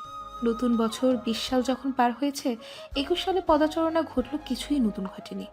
তবে এবার নতুন বছরটা নিয়ে আমি সহ অরিন, চাচু, মামুনি, আপনার পরিবারের সবাই এক্সট্রা খুশি। এবার প্রায় 1 বছর পর বাংলাদেশে যাচ্ছি আমরা। নতুন বছর উপলক্ষে এখানে একটা অনুষ্ঠান হয়, যাতে 1 সপ্তাহ ছুটি দেওয়া হয় সবাইকে, শুধুমাত্র ডাক্তাররা বাদে। তবে আমি মেডিকেল স্টুডেন্ট হওয়াতে ছুটি পেয়েছি। লিয়াকে কোলে করে বেডে বসিয়ে দিয়ে অরিনকে উদ্দেশ্য করে বলি, তোর মেয়ে তোর থেকেও 1 ধাপ বেশি দুষ্টুমি শিখেছিস অরিন। 1 ঘন্টা আমায় প্রায় জ্বালিয়ে মেরেছে। অরিন দাঁত বের করে হেসে বলল, দেখতে হবে না কার মেয়ে দুষ্টু হবে না তো অভ্রের মতো নিরামিষ মার্কা ভদ্র হবে নাকি? তুই অভ্র ভাইয়ার ইনসাল্ট করছিস? ইনসাল্ট কিসের দোস্ত? যা সত্যি তাই বলছি। বেটা 1 নম্বর নিরামিষ, বহুত ভদ্র। এত শান্তকে হতে বলেছে। তার উপর সে নাকি আমার প্রেমে পড়েছিল, তাই বিয়ে করেছে। বিয়ের 2 বছর কেটে গেল, ট্রাস্ট মি, এটা মানিনি। মানে এমন বান্দা প্রেম ভালোবাসার মানে বুঝে নাকি? হুদ্দাই ফাও পেঁচাল মারে। আচ্ছা তাই নাকি অরিন? পুরুষালী গম্ভীর কণ্ঠস্বর শুনে অরিন আমি দুজনেই পিছিয়ে দৃষ্টি দিই। অভ্র ভাইয়া দাঁড়িয়ে, মুখে গম্ভীর ভাবটা টান টান ভাবে বহমান। রেগে গিয়েছেন সেটা নিশ্চিত। অরিনের দিকে তাকিয়ে দেখি বেচারার মুখ চুপসে গিয়েছে। আমি মিটিমিটি হেসে বলি, কিরে ভয় পেয়েছিস? তো এতক্ষণ বড় বড় ভাষণগুলো ছাড়লো কে? অরিন জড়তা ভাব কাটিয়ে বলল, কিসের ভয়? চুপ কর, আমি যা বলছি তাই সত্যি। আমি মুচকি হেসে পরে কথা হবে বলে বেরিয়ে আসি। তাদের একান্ত মুহূর্তে ডিস্টার্ব করার ইচ্ছে হলো না, না হলে অনেককে আজ ইচ্ছে মতো ধুয়ে দিতাম। অতঃপর রুমে এসে কাবার্ড থেকে এক সেট ড্রেস নিয়ে ফ্রেশ হতে ওয়াশরুমের দিকে এগোই। ক্লান্ত ভাব এটে সেটে প্রায় ঝাপটে ধরেছে, শাওয়ার না নিলে শান্তি মিলবে না। ঝটপট শাওয়ার শেষে বাথরুম পরে বেরিয়ে আসতে বাধ্য হই এক প্রকার। ওয়াশরুমে নিয়ে যাওয়া ড্রেসগুলো অসাবধানতায় বশত ফ্লোরে পড়ে ভিজে টই টুম্বুর হয়ে গিয়েছে। কাবার্ড থেকে ড্রেস নিয়ে পেছনে ঘুরতে দৃশ্যমান হয় পূর্বের বড় বড় চোখ করে থাকা দৃষ্টি। সে অবাক হয়ে চেয়ে আছে। আমি ইতস্তত বোধ করে সরে গিয়ে মসৃণ দেয়ালের সাথে মিশে দাঁড়াই। যত যাই হোক, পূর্বের সামনে আমি কখনো হাঁটু অব্দি ড্রেস পরে আসিনি, তাই লজ্জা সংকোচ দুটোই কাবু করে নিয়েছে আমায়। পূর্ব কয়েক কদম এগিয়ে আসলেন, তার চাহনি আমার চোখের মাঝে সীমাবদ্ধ। অদ্ভুত সম্মোহনমূলক চাহনি। তিনি এগিয়ে এসে মসৃণ দেয়ালের দুই পাশে হাত রেখে আমার এক প্রকার বন্দি করে নিলেন। মাথা নিচু করে একটু ঝুঁকে নিলেন। বাথরুমে তোমায় এক্সট্রা হট লাগছে, ইউনো। মন তো যাচ্ছে টুপ করে গিলে খেয়ে ফেলি। বাঁকা হাসি দেয় পূর্ব, তার ঠোঁটের কোণায় যেন দুষ্ট হাসিটাও বিদ্যমান। লাগামহীন লজ্জাজনক কথা শুনে চুপসে যায় তৎক্ষণাৎ। হাত থেকে ড্রেসগুলো শুভ্র রঙের ফ্লোরে পড়ে যায়। পূর্ব হাসলেন ফের। সেই হাসির মধুময় শব্দ কানে এসে বাড়ি খায় আবার। তিনি খানিকটা উবু হয়ে নিচ থেকে ড্রেসগুলো তুলে নিলেন। তার এক হাত আমার কোমরে রেখে কপালে কপাল ঠেকিয়ে নাকের ডগায় টুক করে চুমু খান। ফিসফিসি করে বললেন, চেঞ্জ করে আসো, না হলে নিজেকে আর কন্ট্রোল করতে পারবো না। হাতের ড্রেসগুলো তিনি ধরিয়ে দিতেই দুই হাত দিয়ে তাকে ঠেলে দূরে সরিয়ে দিয়ে ওয়াশরুমে চলে যায়। বুকে হাত দিয়ে লম্বা কয়েক শ্বাস টেনে নিয়ে ক্ষান্ত হই। অস্বস্তি, লজ্জা সব একসাথে চেপে ধরেছে। পূর্বকে লজ্জা দেওয়ার জন্য লজ্জাহীন ব্যক্তি অ্যাওয়ার্ড দেওয়া উচিত, একটা বজ্জা। পরিপাটি হয়ে ওয়াশরুম থেকে বের হই, তবে তার আগে এই রুমে উকি ঝুঁকি দিয়ে খেয়াল করি পূর্ব আছে কিনা। তবে তিনি নেই রুমে। বরের মতো ফোনে ব্যস্ত ব্যালকনিতে গিয়ে দীর্ঘশ্বাস ছেড়ে রুমে ঢুকি। এই লোক মেপে 24 ঘন্টায় ফোনের মাঝেই ব্যস্ত থাকেন। যখন আমি না ছিলাম, অপ্র ভাইয়াকে একবার বলতে শুনেছিলাম, আমি পূর্বের লাইফে আসার আগে তিনি কাজ ছাড়া বাড়তি কোনো টাইম ওয়েস্ট করতেন না। তবে আমি তার লাইফে আসার পর পরিবার সহ পুরো বন্ধু মহল থেকে শুরু করে সবার সাথে টাইম স্পেন্ড করেন। বেলকনিতে এসে দাঁড়াতেই পূর্বের দৃঢ় কণ্ঠ আসে বাজে। তিনি দাঁতে দাঁত চেপে বললেন, ওই কুত্তাটাকে কারেন্টের শক দেওয়া আপাতত, আমি আসছি। টুকরো টুকরো করে কাটবো আজকে ওই অদ্রিনকে। ফোন কেটে দিয়ে দেলে ঘুষি দেয় পূর্ব। আমি আটকে উঠে চটপট তার সামনে এগিয়ে আসি। তার আহত হাতটা আঁকড়ে ধরতে তিনি হকচকিয়ে তাকান। আমতামতা করে বললেন, কখন এসেছো? যখন আপনি অদ্রিনকে টুকরো টুকরো করার প্ল্যানিং করছিলেন। ও। পূর্ব এবার নিজের হাত থেকে তাকায়। বেশি আঘাত লাগেনি। চুলের পানিতে ভিজে যাওয়া আমার ওড়নার একাংশ দিয়ে তার আহত হাতটা আলতো করে মুছে দিই। অতঃপর পূর্বের চোখের দিকে গভীর দৃষ্টি মিলে বলি, নিজের হাত রক্তাক্ত করার কি দরকার পূর্ব? ওকে আইনের হাতে ছেড়ে দাও না। এসব খুন করা থেকে দূরে থাকো প্লিজ। পূর্ব ভ্রু কিঞ্চিত কুচকে নিয়ে ঠোঁটের কোনায় মৃদু হাসি রেখা টেনে বললেন, খুন কোথায় করি? যার প্রাপ্য যে সাজা তাই তো দিই। আইনের কাছে হস্তান্তর করব? তাহলে আমি কে? আমি যে গোয়েন্দা বিভাগের সিনিয়র অফিসার, ভুলে গিয়েছো? আমি কাট কণ্ঠে বলি, আপনি আজই রিজাইন লেটার দিয়ে আসবেন। আমার কথাই লাস্ট পূর্ব, আজই। এসবের মাঝে আর জড়াবেন না প্লিজ, অ্যাটলিস্ট আমার জন্য। এত রিকোয়েস্ট করার কিচ্ছু নেই। তুমি একবার আমায় ভালোবাসা স্বরূপ বলেই দেখো, আমি মানবো তো। আজ রিজাইন লেটার দিয়ে আসবো, তবে আগে অদ্রিনকে নিজ হাতে মেরে, যার শরীরে আমি ফুলের স্পর্শও লাগতে দেই না, তাকে অদ্রিন আঘাত করেছে লাথি মেরে। এত সহজে কি করে ছেড়ে দিই? পূর্ব কপালে 2-3টে চুমু খেয়ে চলে যায় চটচলতি। সেদিক পানে তাকিয়ে আমার দীর্ঘ নিঃশ্বাস ত্যাগ করা ছাড়া আর কিছুই করার নেই। তবে আজ আমি চাই, মনে প্রাণে চাই অদ্রিনের কঠিন শাস্তি হোক, কঠিনতর থেকে কঠিন। আবরার মঞ্জিলে আমার আগমন ঘটেছে আজ 4 দিন হলো। পুরো বাড়িতে আজ উৎসব মুখর পরিবেশ। আজ রাতে 31st নাইট উপলক্ষে বেশ আয়োজন করা হয়েছে প্রথমবারের মতো আবরার মঞ্জিলে। এর আগে এসবে কখনো কেউ বিন্দু মাত্র আগ্রহ দেখায়নি। তবে এবার আলাদা খুশি হতে সবাই 31st নাইট সেলিব্রেট করার চিন্তা করছে। কাঁচা ঘুমের রেস্টটা হুট করে কেটে যায়। বদ্ধ চোখ যুগল টেনে খুলে সামনে তাকায়। পূর্বের ঘুমন্ত চেহারা সব আলসেমি এবং ঘুমঘুমু ভাব সব কাটিয়ে দিয়েছে প্রায়। সবাই বলে ঘুমন্ত অবস্থায় নারীদের সব থেকে সুন্দর লাগে, তবে আমার যে উল্টোটা মনে হচ্ছে, পূর্বকে ঘুমন্ত অবস্থায় আরও অতীব সুদর্শন লাগে, যা না দেখলে বোঝা যাবে না। বেড হাতড়ে হাতড়ে ফোন হাতে নিয়ে ঝটফট 3-4টা ছবি তুলে নিই তার। পরিশেষে ফোনটা পাশে রেখে দিয়ে পূর্বের গালে সতর্পণে দুটো চুমু খেয়ে উঠে বসি। নিজের কবে আমি নিজেই লজ্জিত। বেড থেকে নেমে যেতে নিলে কিছু ফালি কণ্ঠস্বর শুনে ফ্রিজড হয়ে যায় মুহূর্তে। কোথায় যাচ্ছ স্নিগ্ধ বুড়ি? আমায় ঘুমন্ত অবস্থায় চুমু খেয়ে আমার পাওনা না বুঝিয়েই চলে যাচ্ছ? নট ফেয়ার জান, come to me, I want to kiss your lips. Bed থেকে নামানো পাঁচগুলো ফ্রিজড হয়ে গিয়েছে ইতিমধ্যে। ইস, লোকটা বুঝে ফেলেছে। মাই গড, কি লজ্জা। চোখ বন্ধ করে ঠোঁট কামড়ে কিছু ভাবতে নিব, অনুভূত হয়ে ঘাড়ে চিনচিন ব্যথা। তড়িৎ বেগে চোখ খুলতে দৃশ্যমান হয় পূর্বকে। সে আমার ঘাড়ে মুখ চুপিয়ে রেখেছে। এক হাত দিয়ে তাকে ধাক্কা দিয়ে বলি, আউচ! পূর্ব, কামড় দিয়েছেন কেন? কামড় কোথায় দিচ্ছি? এটা লাভ বাইট। চোখ মুখ কুচকে তাকে সরিয়ে উঠে দাঁড়ায়। পূর্ব হন্তদন্ত হয়ে বললেন, ঠোঁটে কামড়ে ধরে আমায় পাগল করে এখন পালানোর ধান্দা? নো ওয়ে, কাছে আসো ফাস্ট। ডান হাতের কবজি ধরে টান মেরে তিনি আমায় নিজের উপর ফেলে দেন। হতবিহ্বল হয়ে বলি, প্রবলেম কি? এমন করছেন কেন? শুনুন। আগে চুমু খাবো, তারপর। অতঃপর আর কি? পূর্ব ব্যস্ত হয়ে বলে নিজের কার্যসিদ্ধিতে। আমার অষ্টদয় নিজের অধৈর্য যুগলের মাঝে বন্দি করে নিলে। প্রথমে কৃত্রিম রাগ দেখালেও তার স্পর্শ সেই কৃত্রিম রাগটাকেও মাটি করে পানি দিয়ে ধুল ফেলল মুহূর্তে। আধারে ধাপ চলছে, চারিদিক থেকে ফুলের গন্ধে মৌ মৌ করছে। কালো রঙের চারিপাশটা ঢেকে থাকার হলেও চারপাশে এখন চলছে কৃত্রিম আলোর অধ্যায়। আবরার মঞ্জিলে নতুন বছরের উপলক্ষে বড় চাচা পার্টি থ্রো করেছে। প্রথমত অরিনের 3 বেবির জন্য এবং দ্বিতীয়ত সায়ন ভাইয়ের বিয়ে হয়েছে তা জানাতে। তৃতীয়ত কারণটা আপাতত আমি আর চাচ্চু জানি মাত্র, বাকি কাউকে জানানো হয়নি। একটু পর বলা হবে। এবার সবার কৌতূহলের শেষ নেই। তৃতীয় কারণটা কি হতে পারে তা জিজ্ঞেস করে অরিন মুখের ফেনা তুলে ফেলেছে। আমি বড় চাচা শুধু হেসেছি, কিন্তু পূর্ব, দ্য রোমান্টিক ম্যান, সবার কাছে গম্ভীর। সে তৃতীয় কারণটার প্রতি ইন্টারেস্ট দেখাইনি একদম। রাত 11:15। আমার সেই অতি পছন্দের নদীর পাড়ে এসে থেমেছে 5টা গাড়ি। একটাতে আমি আর পূর্ব, দ্বিতীয়টাতে অভ্র ভাইয়া এবং অরিন, তৃতীয়টায় শায়ন ভাইয়া এবং আরিশা আপু, চতুর্থটায় আদ্রাফ এবং জান্নাত এবং সব শেষেরটায় দ্য সিঙ্গল ম্যান নীরব। সবাই কাপল হিসেবে এসেছে, যার কারণবশত নীরব একা। বেচারার মুখ দেখলে কষ্ট লাগে। আদ্রিনার সাথে ব্রেকআপ হয়ে গিয়েছে ওর। সবাই গাড়ি থেকে নেমে নদীর পাশে থামানো নৌকা চড়ে বসি। মাঝি নৌকা চালিয়ে মাঝখানে এসে পড়ে। নৌকার চারিপাশে প্রদীপ জ্বালিয়ে রাখা আছে, গোলাপের পাপড়ি সহ অন্যান্য ফুলের বাহার। একদম কর্নারে রাখা আছে ফানুস। সবার নৌকা একইভাবে সাজানো হলেও আমার এবং পূর্বের নৌকাটা একটু আলাদাভাবে সাজানো। চারিদিকে দৃষ্টি দিয়ে সৌন্দর্য বিলাস সময়ে পূর্ব কানে কাছে ফিসফিস করে বললেন, রেডি? কয়টা বাজে? 11:59। হাতে ফানুস নিয়ে চোখ বন্ধ করে সবাই ছোট্ট করে একটা উইশ করে। অতঃপর সবশেষে হাত থেকে ফানুসটা ছেড়ে দেয়।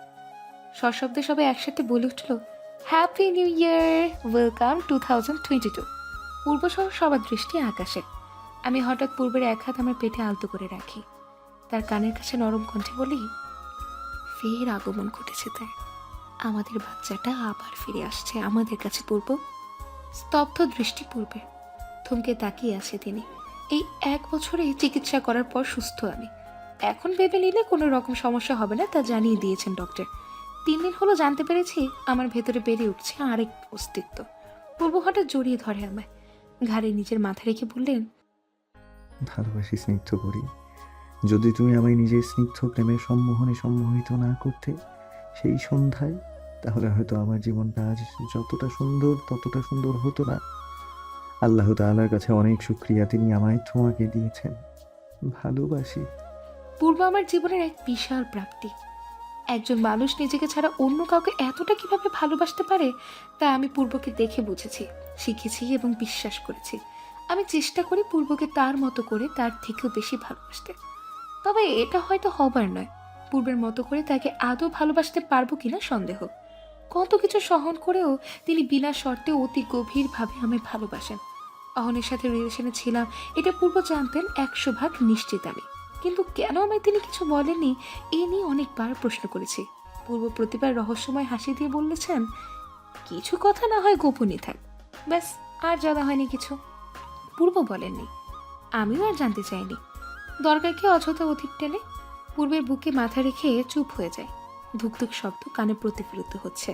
মন বলছে সময়টা 1000 বছরের জন্য থেমে যাক এখানে, থেমে যাক। আমি নরম কণ্ঠে বলি, ভালোবাসি আমিও। পূর্ব তার বলিষ্ঠ এক হাত আমার পেটে রাখেন, অন্য হাত গুলিয়ে দেন পিঠে। মাথায় আলতো করে চুমু খেয়ে চোখ বন্ধ করে নেন। স্নিগ্ধ কিছু মুহূর্ত থাক না উপভোগ্য হয়ে সমাপ্ত।